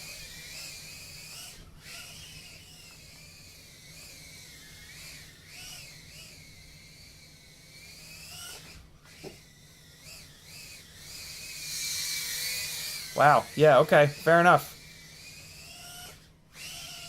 I didn't expect these to be quite this good. Wow, I can't even tell if I'm getting through that gate. All right. So, there's all your easy mods, propeller changes, and I don't really think you should. None of these propellers flew as good as the Azzies. So if you're gonna make a change, might as well do a proper change. Blizzard FPV with a $5 Canadian super chat. Thank you, brother. Blizzard says one-use props, so they shipped in a Kleenex box. They are not. Let me make sure no other super chats came through. Just Justin Lance. Thank you again, brother. Yeah, like I said, I'm skipping. I'm skipping most chat comments where you guys tagged me because there's just a lot to do. All right, so previously I'd planned on moving this thing over into another frame that I've got with the old school Newbie drone 0802 20,000 kV motors. An extra 1,000 kV is not going to make much of a difference. We've kind of not run out of time, but instead of doing that, I'm going to move this over to a much higher kV 0802 because I want to give you guys the experience of what it would be like to buy this thing along with the other motors that Newbie Drone makes, the 0802 25,000 kV flow motors, which are plug and play. And for anybody that's been flying for more than a few months, I think that those motors are what you want. Yeah, I don't know what's going on with the OSD June Loco. It's kind of bugging out. Kelvin from Newbie Drone was in the chat earlier. He said try reinstalling Betaflight. It's whatever. It's not really bothering me, so I'm not really talking too much about it. But it is something that I'm sure they'll figure it out. Let's put it that way. I'm sure they'll figure it out. Okay, so we are going to put some tinywhoop.com 0802 30,000 kV motors on here. Actually, no. Before that, I almost forgot. Well, I'm going to put the Azzies back on. One of them is going to be out of balance because it got really bent up when I was removing it. I'm going to try to straighten it out as much as I can because I'm going to make some changes to Betaflight to try to make this thing fly even better. Although, with these Azzies on it, it flew really good. We almost don't need to make those changes.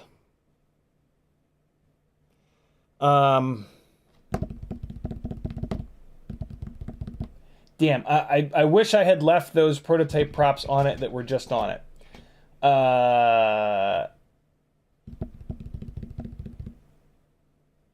The T-motor tri-blades were okay. I didn't try the Gemfan tri-blades. Now, yeah, I gotta put these Azzies back on it. Because I want to show you guys what it flies like out of the box, but with some tweaks to Betaflight. And also, you're going to get to see how it flies on props out with the Azzies. We didn't do that before. I have not run the cable through the ceiling yet. If the stream is performing weirdly, I apologize. I just keep forgetting to do it. Come on, come on, come on, come on, come on. And... Alright, Azzy number 3. That one's starting to get banged up too. And number 4. Maybe they'll be okay. But I'm going to put this up in the air for like 30 seconds to show you it stone stock again. And I'll show you how good it flies on these Azzies. Hey, I'm going to put it up on a 300 mAh battery this time.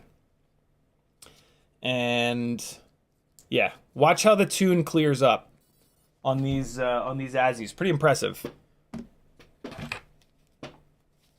So this is going to be flying the best that it has. Crap. Compared to all these other props. If you're going to put this thing onto a different set of propellers to get more durability, the T-motor tri-blades I think are the best bet until these Gemfan prototypes come out. Then you want to do those, in my opinion. Here we go.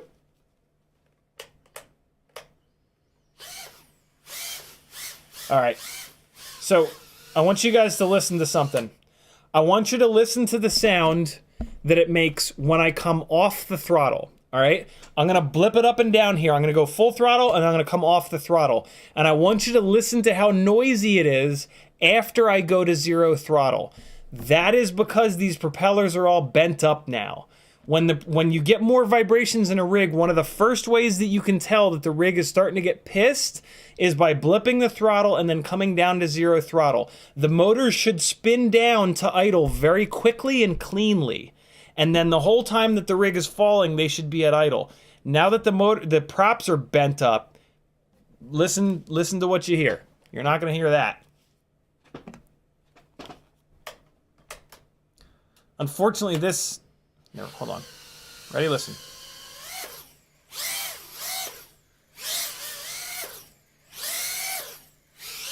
Hear it? So yeah, these propellers are now kind of bent up. Yeah, this thing flies way better on these Azzies.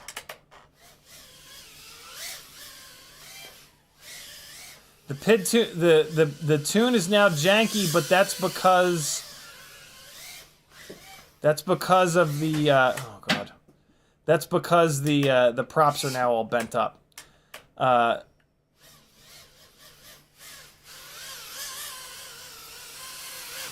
All right, so now we're gonna get into what I was saying a second ago is, unfortunately, now that these propellers are out of balance, my ability to do things in the tune to make it fly better is kind of limited.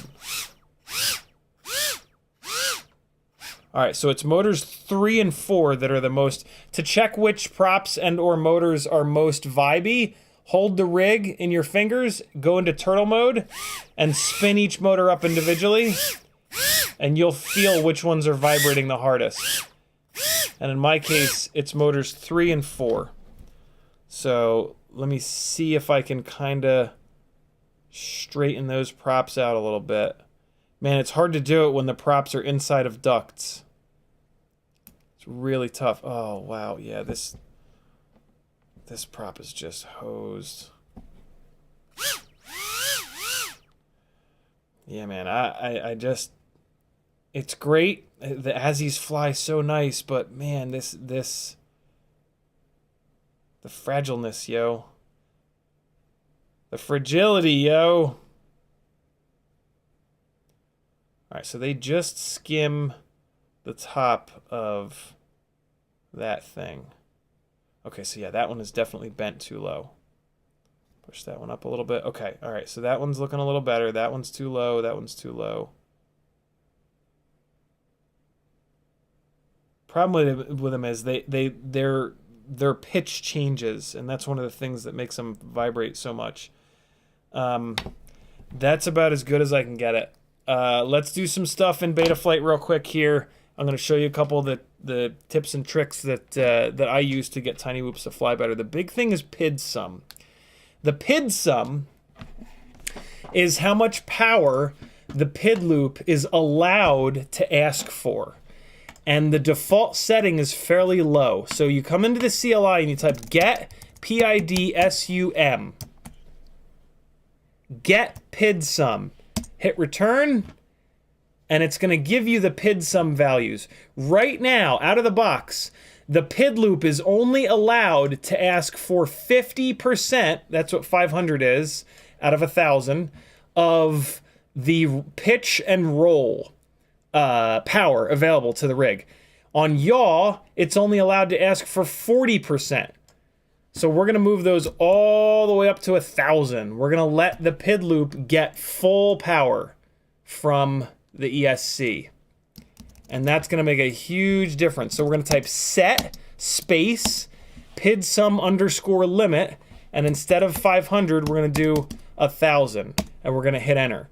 So what you want to do is you come up here, and the easiest way to do it is, I already did this one, so I just, a second ago, I highlighted that, and I hit Command-C for copy. Now I'm going to do the yaw, so I'm just going to highlight this, Command-C for copy, and then we're going to come down here to the bottom, and we're going to type in set, space, paste, change 400 to 1,000, and hit return. And now we have changed, as we can see here, the PID sum limit for roll and pitch has been changed to 1,000. The PID sum limit for yaw has been changed to 1,000. Now we're going to type save, and that makes a huge difference. But I'm going to change a couple other things as well. And we're going to connect here. We're going to come into the PID tab. I'm going to go fast through this because you can rewatch this. You can pause it, you can do all the different things. Feed forward jitter reduction, I like to run this higher. This smooths out my inputs a little bit. iTerm relax is already on 10, that's great. And wow, the anti-gravity is high. Anti-gravity is all the way up at 10. I'm going to actually bring that down a little bit to 8. Dynamic damping, the gain I'm going to move up to 40. The advance I'm going to zero out. It doesn't do much, don't worry about that. Throttle boost, motor output limit, it's all fine. VBAT sag compensation, I actually don't like that. I'm going to turn it off by putting it to a value of 0. Let me save this. They've got dynamic damping, Dmax turned off. I actually really like Dmax, so I'm going to turn it back on. I'm going to leave it a value of 1. Wow, they've got an aggressive PID tune on here. Master multiplier is all the way up at 1.6. No wonder why this rig flies so good. The damping, the D gains are all the way up at 1.4. Again, no wonder this rig flies so good. This is great. I love this tune. Feed forward, I actually really don't like. I'm going to turn that down. And then on pitch, the battery runs front to rear, so the pitch axis has a little bit more weight on it. So I offset that by moving the pitch damping and tracking up to 1.1. And that's it. I'm going to leave this alone. Now that the propellers are all bent up because I took them off once, I can't really push this PID tune very far. Rate profile is on rate profile 3. Why? That's weird. I don't know why that happened. I was definitely flying my own rates. That's weird. I'm going to put the rate profile back to 1. I have no idea why it moved up to 3. That's weird. Filtering, at the very least, we're going to turn this off, the gyro low pass 2. I'm actually going to turn on RPM filtering. I don't like just having the dynamic filtering here. So let's come into motors. Sometimes Betaflight gets hung up in the pit tab. We're going to come into motors. We're going to turn on bidirectional D-shot. It is set properly to 14 magnets. That's great. We're going to save and reboot. Hopefully this doesn't overload the CPU. I don't know how UART works with Express LRS. No, CPU load is still 33%. That should be good. So now with RPM filtering turned on, our filtering looks a little different down here. Gyro RPM filter 3 and 100. We're going to leave that alone. Look at this. The max frequency is at 1,000. That's great. Newbie Joan, great job. Max frequency, it is at 1,000. Min frequency, we can actually move this up to 150 on tinywhoops usually. Q factor is 500. That's pretty good. And now let's chase the dragon a little bit and move the D-term slider up to 1.2. And we're going to move this gyro filter multiplier slider all the way up to 2.0. We could probably turn the gyro filtering off, but moving it all the way up this high really kind of makes the delay that it's got so minimal that it doesn't really matter. All right, here we go. This might fly away. I just made a lot of changes all at once. I always recommend you not doing that, but I've been doing this long enough where I can usually get away with it. Let's find out though.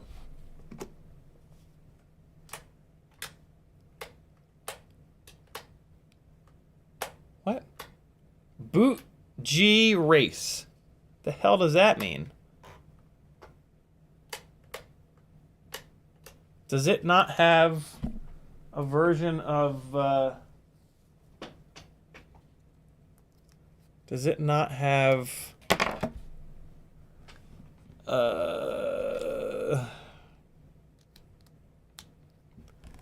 the ESC firmware on it that will allow it to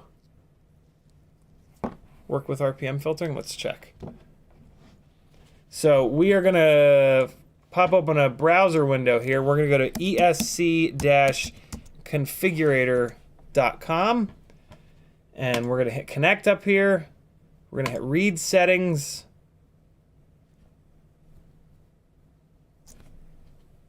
What?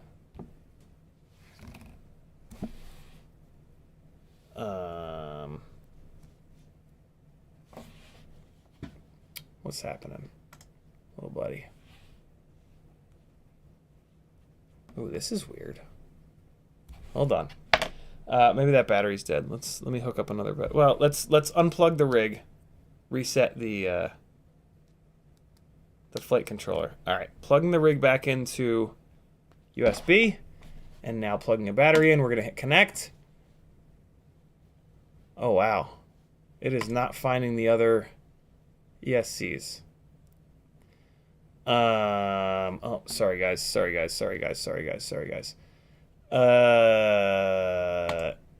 Interesting. I don't know why it won't look up the configurator. Jason says, is your radio on? It is. I've never known that to have anything to do with it, but now it's off. Let's see if it did. That'd be interesting. Yeah, no. It's got nothing to do with it. Wow, that's weird. So... oh, Betaflight's still... well, yeah, Betaflight's allowed to be open. It just can't be connected. Strange. One of the really weird things... here, let's... is that it was only reading the one single ESC channel. Let's try plugging it into battery power first, and now we're gonna plug USB in. Yeah, see, look, it's only picking up on this. Interesting. Can't say I've ever seen that happen before. Let's fire up BL Heli and see if it'll hook up.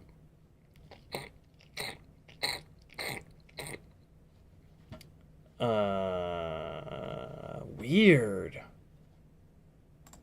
Very weird. Betaflight is not still opened. Come on, come on, come on, come on, come on, come on, come on, come on, come on. Come on.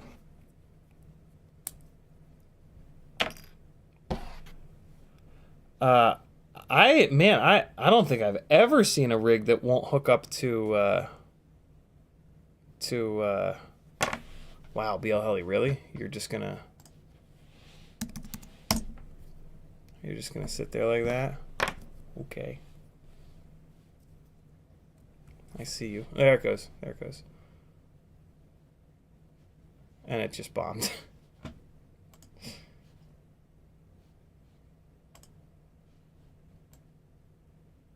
Wow, this is weird. Okay. Well, I guess we're not gonna. I guess you can't run RPM filter on it. I wonder if they had to.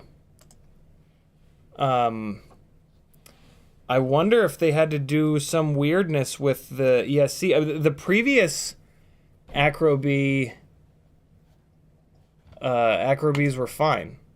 They did not have this issue at all. I wonder if they changed something on this new one. I'm on Mac. I don't think there is an offline BlueJ config for Mac. Interesting. I mean, we wouldn't be able to really use this anyway because it has BlueJ pre-installed. And yeah, weird, man. Super weird. Even BL Heli won't read it.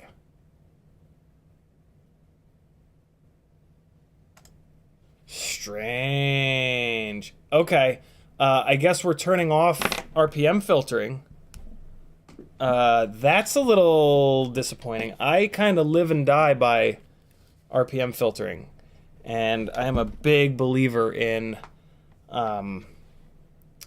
Betaflight is not open. Betaflight is not opened. It's closed. I closed it a minute ago.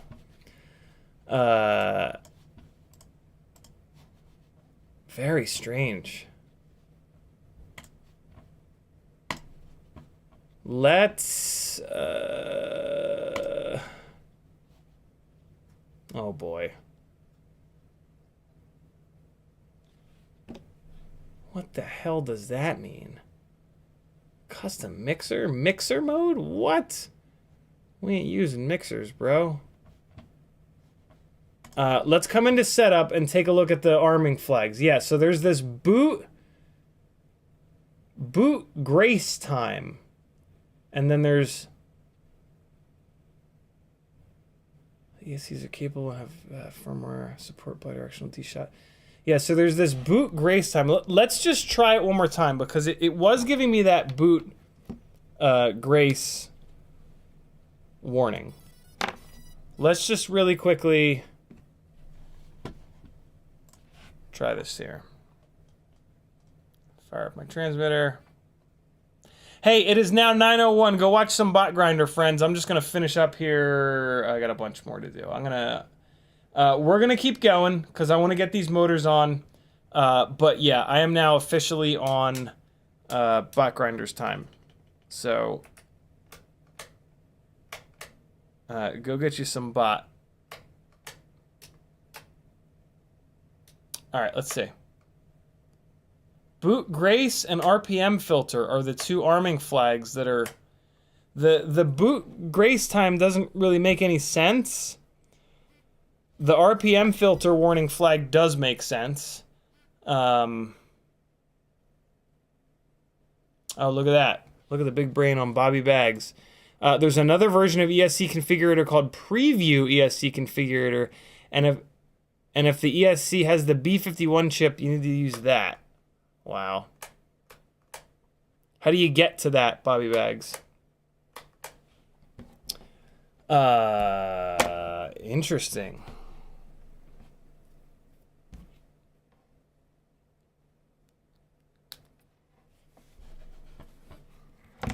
Let's see what we can find here. I just dropped it on the floor. Let's see if there's just like preview somewhere here. Head to home screen.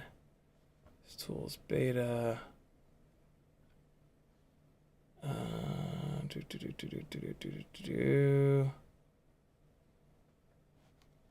Blue Jay. M32. Kevin Sumner dropping the link. Thank you, brother. All right, let's see if this works. Preview ESC configurator. Giving it power. And... Yep, on that. And connect. No. Still won't find it. Wow. Very weird. Very, very, very weird. Okay. Well, we are going to move on. I guess I'm going to be turning off RPM filtering.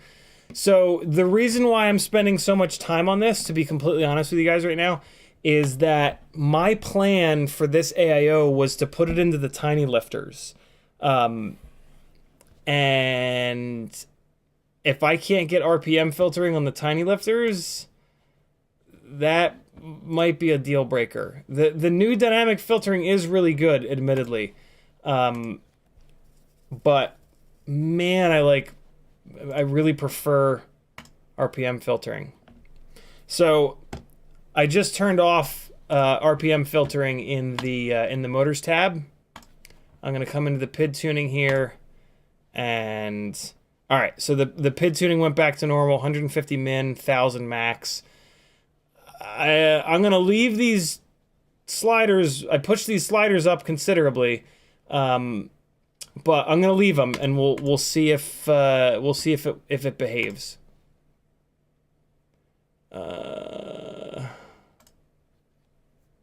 And I did add a little bit of PID gain. So let's see how this is. Let's see how this is. Huh. I wonder what's going on there. I wonder what's going on with the ESC. That's I'm so curious.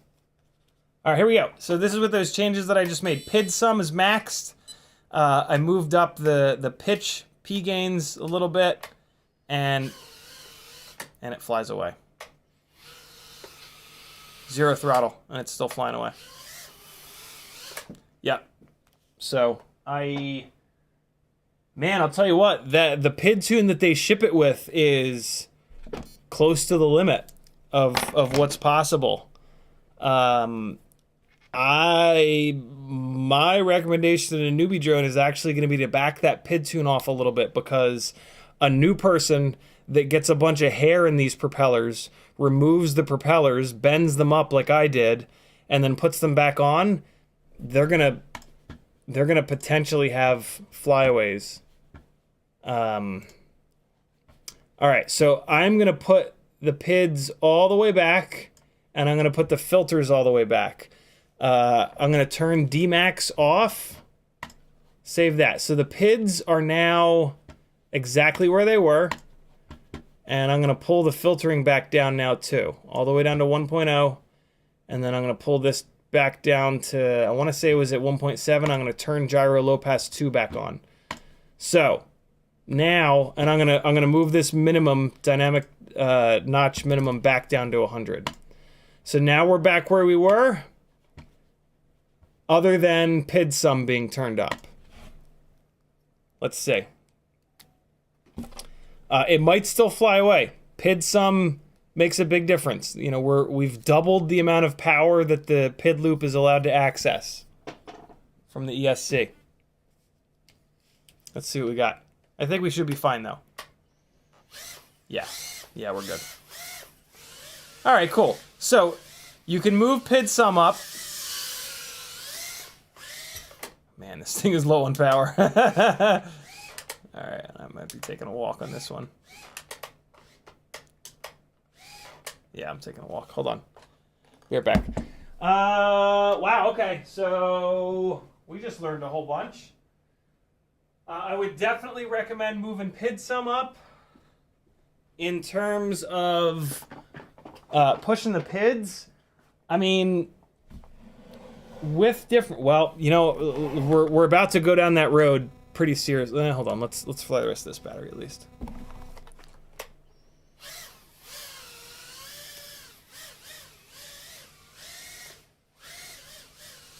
I think this battery's shot. Yeah, it is. Okay. I was gonna say, man, there's not a whole lot of power right now. Okay, so if you want a little bit better PID performance, you can certainly move PID sum up to 1,000 in the CLI. It's not looking like, unless you have absolutely fresh propellers, that you're going to be able to do much more than that, which kind of doesn't matter because the PID tune that it comes with is rocking on the ASI props. If you switch to a different propeller, the PID tune is not the best. But what are you doing with your footage? Are you playing your footage on a live stream in front of a few hundred people? Well, then your tune matters. If you're not doing that, though, why does it matter? Pretty sure I don't have a bad motor, Eva. The propellers got super bent up when I removed them. I think that was before you came on the stream. So let's put 30,000 kV 0802s on here, and you know, I don't know if the PID tune's gonna be able to handle this. I'm actually really curious if the PID tune is gonna be able to cope with this much of an increase in power. Let's find out. Unplug these guys first. And so now that we're at the bench, let's talk about upgrade paths for this thing. When I say upgrade paths, what I mean is, like, what should you do first? What should you do second, third, fourth? If it were me, I would start by changing the frame, to be honest. The Meteor 65 frame is only $3, and I think it's $3. It's infinitely cheap. And it's I think it's a half a gram lighter, and it tends to be more durable. The cockroach frames are great. I love that they do the lifetime warranty thing. Well, you know, I actually, with how close to the limit this PID tune is, oh man, I don't know, but I would need to put this into. All right, so that we're gonna there's gonna be a part 3 to this Newbie drone rig, because in order for me to recommend swapping the frame out, I want to make sure that the PID tune is not going to go ballistic in a different frame. The cockroach frame is significantly stiffer than the Meteor 65 frame, and that helps with the PID tune and the filtering being low. So if you put this into a Meteor 65 frame, you might need to back the PID tune off. And with these lower kV motors, that might become difficult, because I haven't found any propellers that really jive with these motors super well. So I actually think that the first thing that you would want to change is the motors, is get the 0802 25,000 kV motors on here. And that's what we're going to simulate here with these Happy Model 0802 30,000s. Hey, can somebody do the math for me? What do I need to motor limit these 30,000 kV motors down to get them to turn the equivalent of 25,000 kV. If somebody can tell me the percentage in chat, I will love you forever. Okay, so 0802, 19,000's out, 30,000's going in.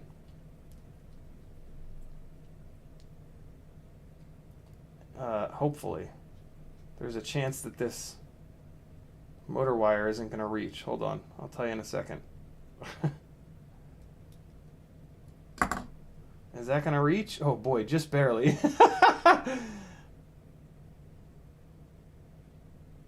Is it? Yeah, we're there. All right, cool. All right, yeah, we're doing this. I like to put the right side motors in red. It's not how they want you to do it, but it's how I do it. Okay, so these are happy model motors. This is not going to give us the exact same performance from the Newbie Drone Flow 0802 25,000s, but this is what I've got. This is the closest thing that I've got. These motors are slightly lighter, and in terms of like magnet strength and stuff like that, I have no idea. What I can say is this: the happy model motors tend to be the most powerful when you compare them to all of the other motors that are out there in the same KV. So we might, even though we're going to motor limit these to be roughly exactly 25,000 kV, these motors might still be making a little bit more power than the Newbie Drone Flow motors that you can buy that are plug and play. These motors are not plug and play. I had to solder on these Newbie Drone specific plugs to these motors, which is really difficult. So yeah, or maybe the Newbie Drone Flow motors make more. Maybe they make more power. But yeah, there's that's a question mark for sure. But my guess is going to be that if anything, they need less. I see a wide variety of answers in chat. How is math providing different answers, friends? The motors that I'm putting on are 30,000 kV. I need to motor limit them down to 25,000 kV. Can we get a couple people giving the same answer? FPV says 84%. That's the number that I'm going to trust the most. That's that sounds the most right of the answers that I've seen so far. I've seen 110%. That's definitely not it. I saw 75%. I'm pretty sure that's not it. Can we get a couple people to agree? Hey, Riot9 says 83 to 84%. Awesome. Bobby Bag says 83%. Great. So I'm actually going to do 83% rather than 84 because, again, the happy model motors tend to make more power than everyone else. So I'm going to err in favor. And these are a little bit lighter than the Newbie Drone Flow motors. So we're going to do 83%. Guarantee you I wouldn't be able to tell a difference between 83 and 84, but, you know.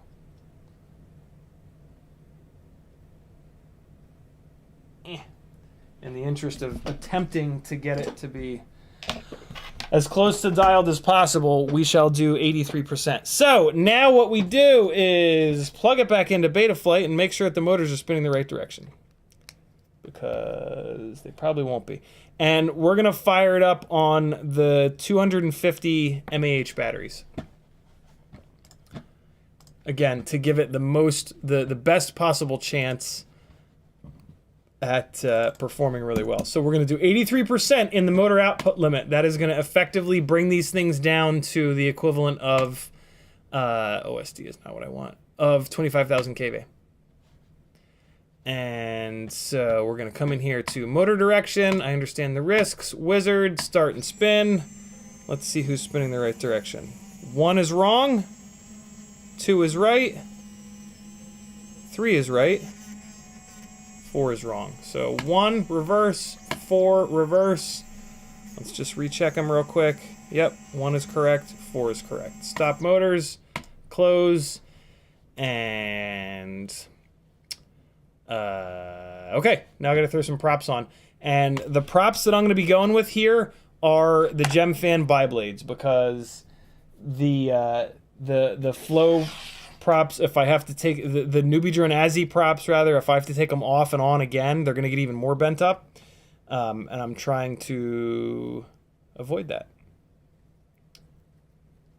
I don't want to have to retune this thing, basically. Hold on. All right, so we're going to the Gemfan biblades. Not to mention just the Gemfan biblades, they have outperformed every other prop in like flight feel and efficiency and like all the things that matter for me. I really like, I want to like another prop. Like, I'm bored with the Gemfan biblades, but they just fly better. They're a little bit more slidey, which is nice because it gives you more of like a bigger quad kind of feel, and it allows you to do some more momentum-based moves. The efficiency is great, and yeah, when you crank them up to a really high KV, they work really, really well. So there we go. Gemfan buys are on there. Equivalent of 25,000 KV. Let's see what's what. The Gemfan biblade propellers are also the best balanced props. I don't know how, I don't know why, but they are always better balanced than every single other propeller. It's kind of crazy. I don't know what witchcraft they put into them. Welcome to OpenTX. But man, they are the jam. Here we go.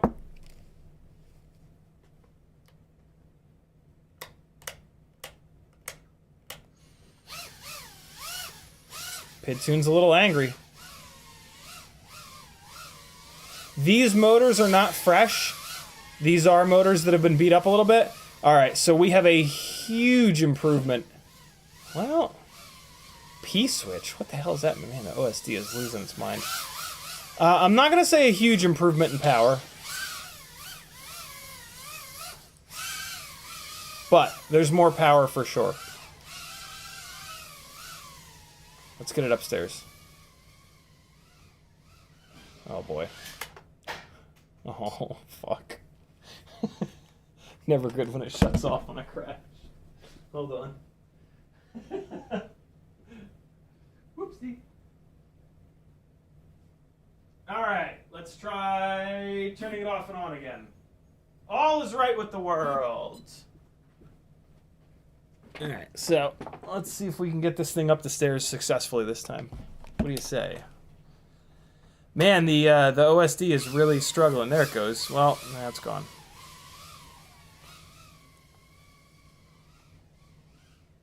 Yeah, these motors are not yeah, definitely more power for sure. This is the most power it's had all night. Oh my god. Well, we're gonna get some durability testing in here, that's for damn sure. Oh man, yeah, it's still down on power though. Do you guys see how long it took me to try to recover from that? Down on power from what I'm used to, I should say. Let me be really specific about that. And I'm used to very powerful tinywhoops, in fairness. But this is definitely better. So, yeah. And this would be even better on... this would probably be even better on a tri-blade. Oh, 0802s are just barely enough stator volume for a tri-blade.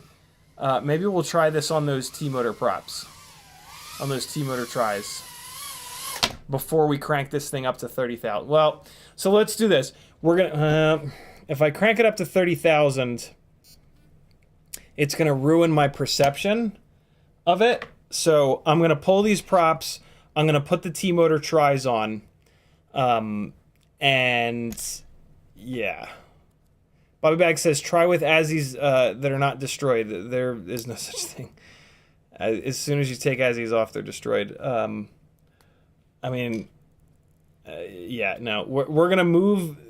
At this point, you've changed the motors on the rig, and you've changed motors. So the Azzies are important on the 19,000 kV motors that it ships with because that is the lightest and the most thrusty prop not the most thrusty, but it is the prop that matches up the best with those 19,000 kV motors. Once you take this thing and you move it to a higher kV motor, then you're not locked into those ASI props anymore, which is a good thing because then you can move to a propeller that's much more durable, like the T-motor tri-blades. So that's what we're going to throw on here is the T-motor tris. A, because they're easy to put on and off of the motors, but B, because they are slightly lighter and less pitchy than the Gemfan tri-blades. And I've not been blown away by the Gemfan Prototype similar props to these. So I'm going to hedge my bets on these T-motor tris. With how inexpensive propellers are, just buy them all and just try them all, because why not? I'm going to put this onto a 300 mAh, 300 mAh battery, because I have a feeling that we're now going to have enough power for the slight increase in weight. All right, here we go. Now the pid loop is pissed. Yeah, those Gemfan biblades are really well balanced. Uh-oh. Oh, boy. Oh, boy. So. Yeah, definitely more power now. Not a lot, though. The pid loop is pissed. These props are less well balanced. Oh, boy.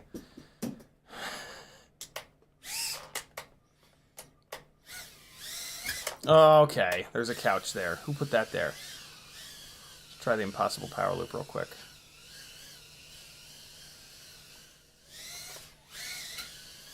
It's actually a lot easier to do that. I almost hit it. Oh! So that's the weight getting me. This is much heavier than what I normally fly, so it just slid out into the wall there. In the stairwell. Oh boy. Wow, I thought I was going to get an awful lot more elevation than I just did. What's happening here? Am I stuck in the railing, maybe? Oh, boy. Hold on, I gotta take the walk of shame, friends. Be right back.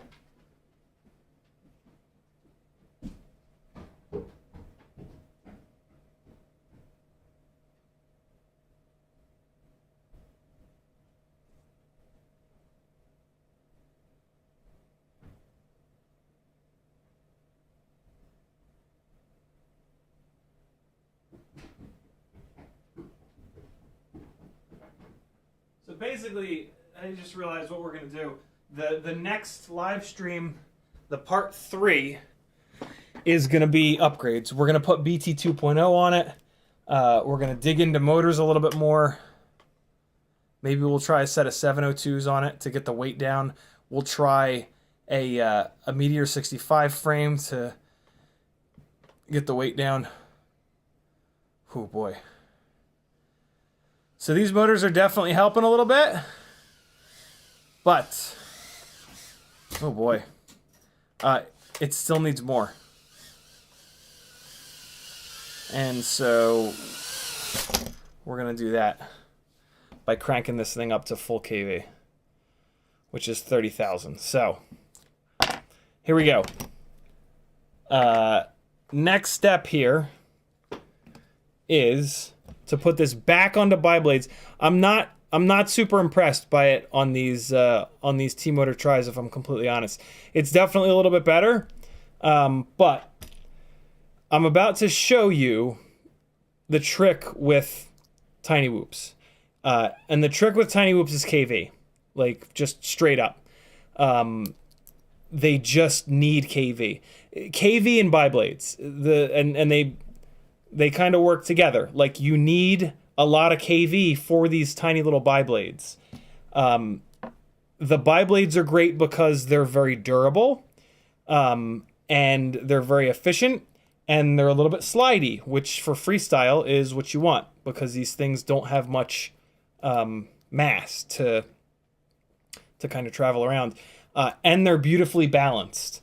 So really, for me, like the biggest revelation in the last year of really getting tinywhoops to fly incredible has been get them onto Gemfan biblades and get absolutely as much KV into them as you possibly can at all costs. Jesse from tinywhoop he just put in the mail a set of 0702 32,000 kV motors that I can't wait to check out. I think that actually might be too much. I think 28,500, 29,000, 30,000 kV 0702s. I think that's the right number. But yeah, we got to keep testing it. So now we've got Gemfan biblades back on there. We're going to go to a 250 mAh battery, which is the lightest option here. I think this rig is going to really benefit from BT 2.0 too, if I'm honest with you. And then I'm going to show you in the OSD how to adjust your motor limiting.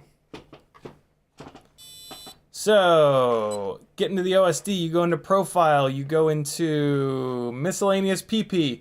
You can just scroll down to the next page and then all the way down here. Or, what's even quicker is you go into Miscellaneous PP and you just go up. And when you go up, it takes you to the last screen, and you go up, up, up, up, up, and here's motor output limit. And we're going to go all the way up to 100%, which is the full McGillicuddy. 30,000 kV. And now, oh.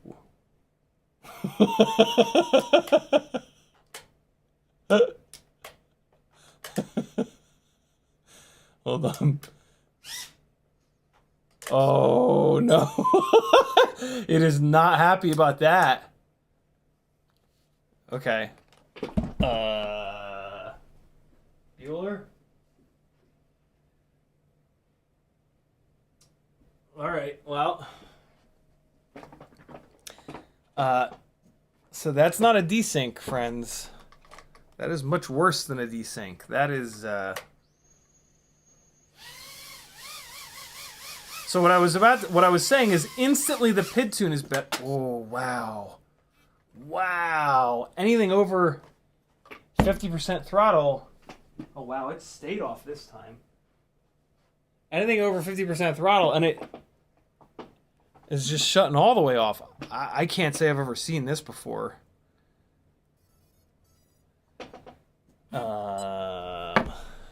Yikes. Let's keep an eye on the amp rating this time. Or not, because the OSD goes away.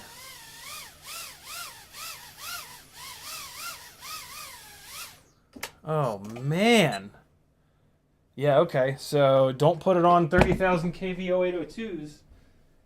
And the tune is fine. Like, it's... When I come off the throttle, it's not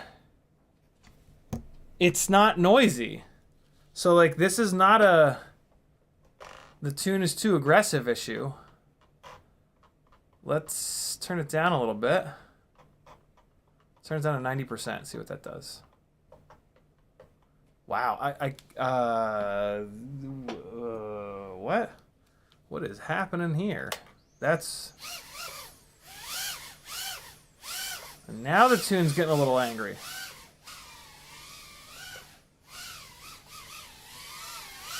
It would probably be okay on 702 30,000s.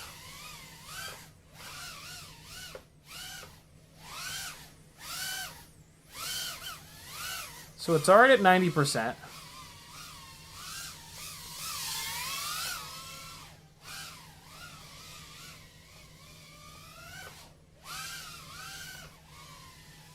There we go. Been trying to get a little combination going with that cube and that gate there. Ah, came out of nowhere. Easy. Easy, little fella. Oh man, this thing's heavy. I'm proud of myself for not having bitched too much about the heaviness. There we go. If you get stuck under something, the key to getting out is being really gentle. I wonder if BT 2.0 will help or hurt the situation. I wonder if it's sagging these batteries down so low. These PH 2.0 batteries down so low. Interesting. Man, I don't know why it's doing that. It's like resetting the whole thing. So my guess is that Kevin Summer says the product listing says 12 amp ESCs, right, which is more than enough. I wonder if Newbie went against the rest of the industry and listed the total amperage. I doubt that. I sure hope they didn't do that.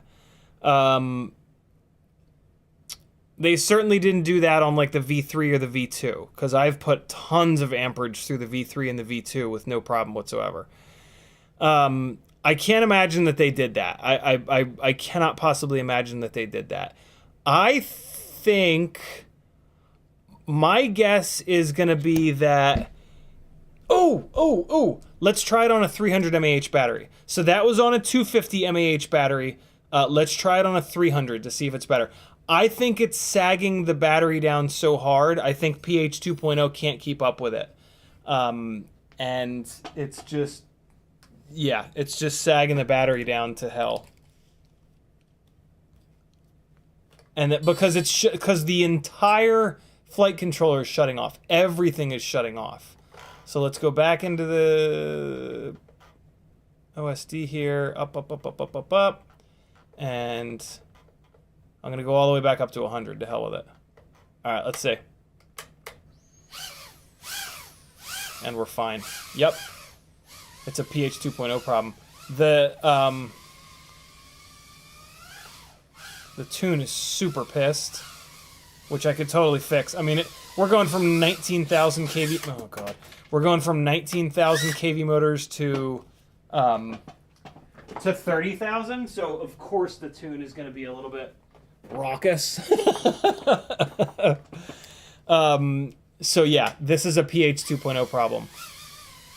But that being said, come on.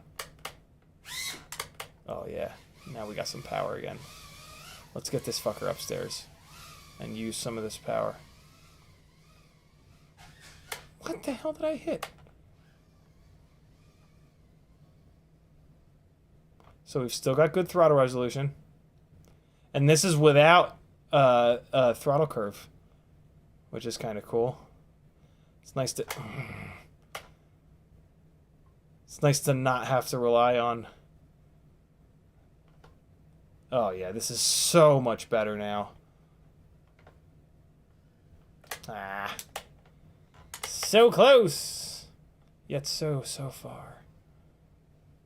The run times are a lot lower than what I'm used to. That's another PH 2.0 thing.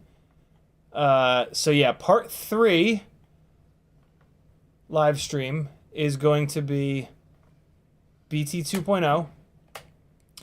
And I think I'm going to leave these motors on. I'm really tempted to go to a 702 30,000, but that means I have to solder another set of Newbie Drone JST 1.25 motor connectors up, which is kind of absurd. And to be honest, this AIO is heavy, so I would rather have like a heavier, more powerful 802 motor on here. You know what I'm saying? Oops. That was weird. Oh, now, okay, yeah, so absolutely confirmed. It is a brown. That was it browning out, because now that the battery is getting low, when I go full throttle, it's browning it out.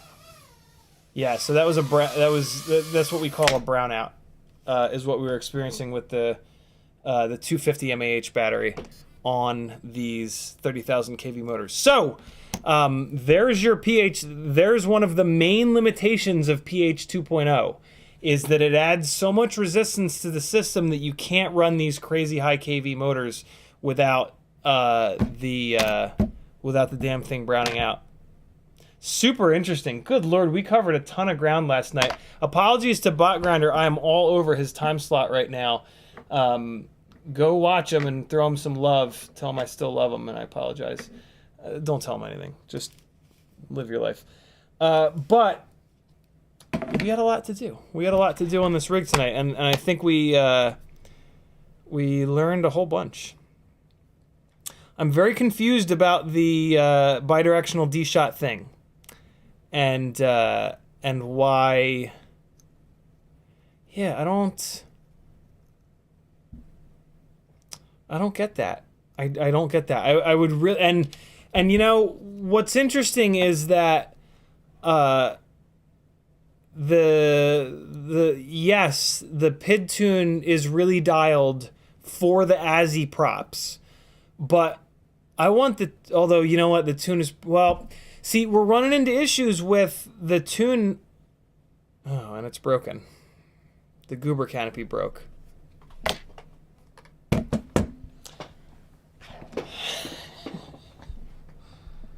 So, yeah, this right here is one of the main reasons that I stopped running goober canopies. They are a little heavy, and they break there. So, damn, yeah, that was quick. In fairness, I slammed this thing pretty good tonight. We gave this thing some pretty serious abuse.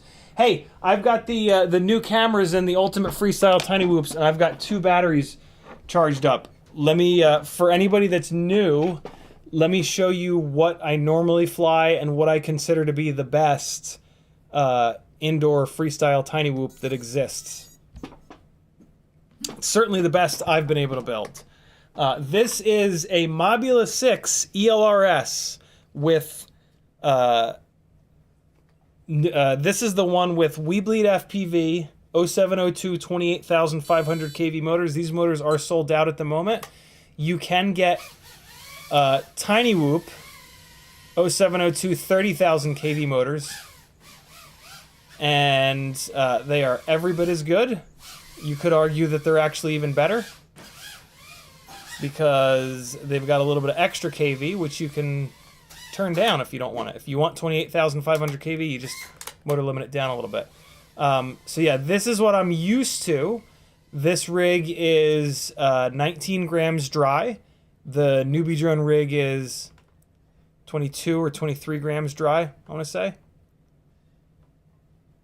So yeah, this is what I consider to be as good as it gets. And the durability of this rig is absolutely phenomenal. Oh, really? I was trying to get close. I thought I just missed it. Not quite, though. And so, yeah, this, like, this is, like, man, it is hard to make a Tiny Whoop that's this good. This is also with crash recovery on. I did not turn crash recovery on to the yes, to the Newbie drone rig. You know what I will say? Newbie drone has fixed the weird rates on previous Newbie drone AIOs. There was something weird with the rates, and I did not notice that tonight at all. That is a good thing. I don't know what that was. On the V1, V2, and V3 Newbie drone AIOs, when I would put my actual rates in, it just would not feel quite right. I was never able to put my finger on exactly what was going on. But That apparently is now gone, which is great. I love that. Stop it. Leave me alone. This is my favorite move in the upstairs.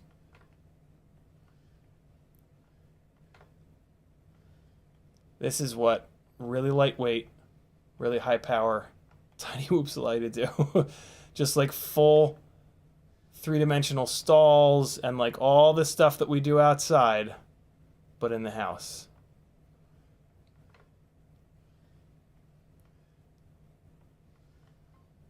Ah! Tried to cut that a little too close there. This is the old school Runcam Nano 3. Ah! I couldn't decide whether to exit out the bottom cube or chicken out and go through the middle.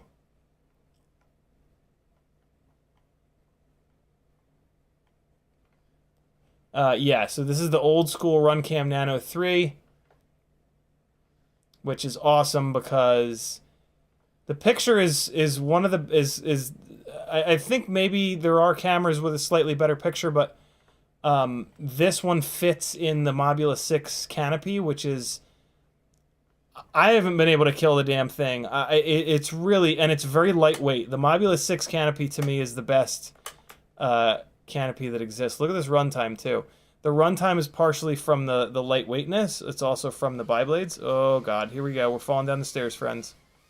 Oh boy, pinball time. Plinko, engage. Let's just back down the stairs. We'll be fine. Let me go. So yeah, there you go. That's what I normally fly. And there's it skeetering across the desk. So that's the, yeah, Mobula 6 ELRS with, really crazy high KV 0702 motors, Gemfan biblades, True RC singularity antenna. I think something's going on with the VTX in this though. But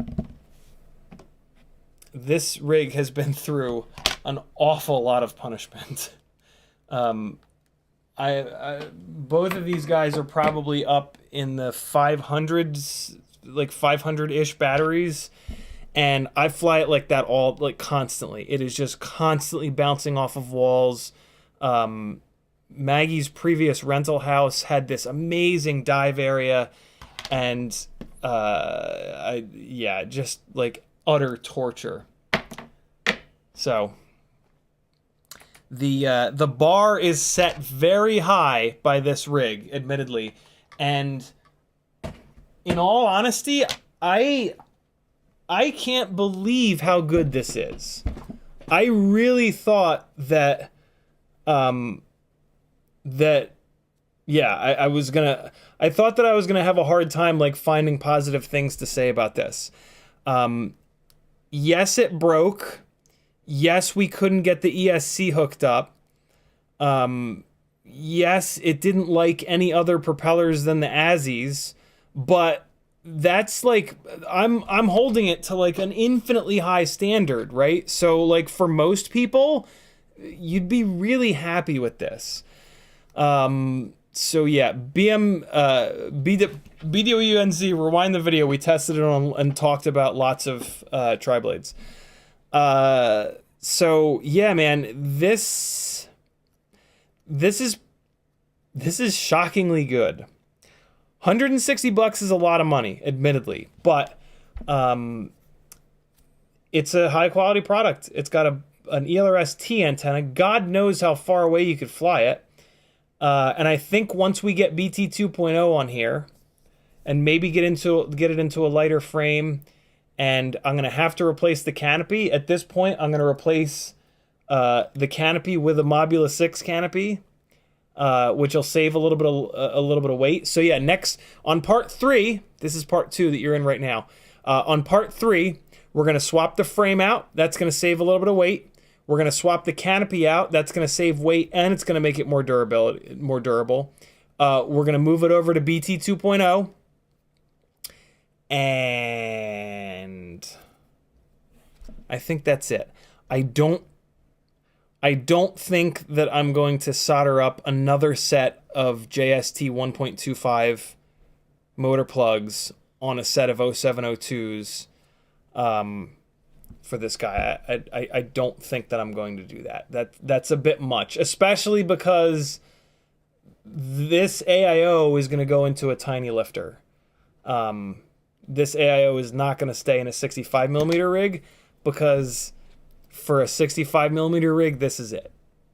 The Happy Model Mobula 6 ELRS AIO is significantly lighter, and it uses the standard motor plugs. So, yeah. There's nothing about this Newbie Drone V4 AIO that there's no reason for me to run this AIO versus this Happy Model F4 AIO. This AIO does everything that I want it to. It's been incredibly durable, and it's lighter weight, so it's just going to perform better.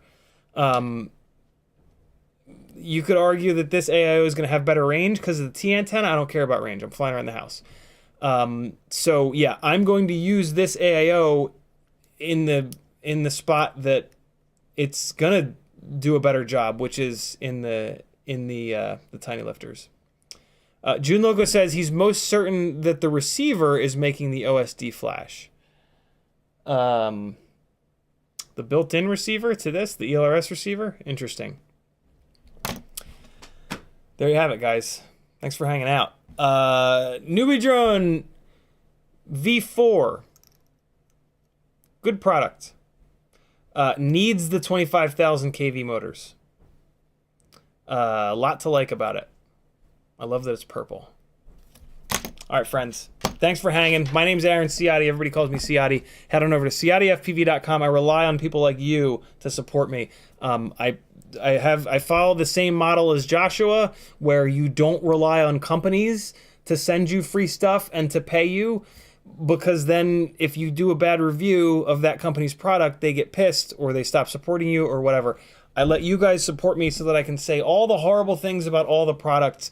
But yeah, you got to jump over to CiottiFPV.com, click some affiliate links, join my Patreon. It's only 10 cents a day, and I'll keep talking trash on stuff that sucks rather than lying and then having you buy garbage. How about that? Thanks for hanging, friends. Here comes some tiny whooping from Cabo. Los Cabos, rather. Enjoy. I'll see you guys Sunday at 3 o'clock Eastern. I don't know if that's going to be part 3 of this review. I might wait until Whoop Wednesday. You'll have to come by to find out. Beats that are epic and restless. Be good, friends. Have an awesome Friday night and weekend. Later.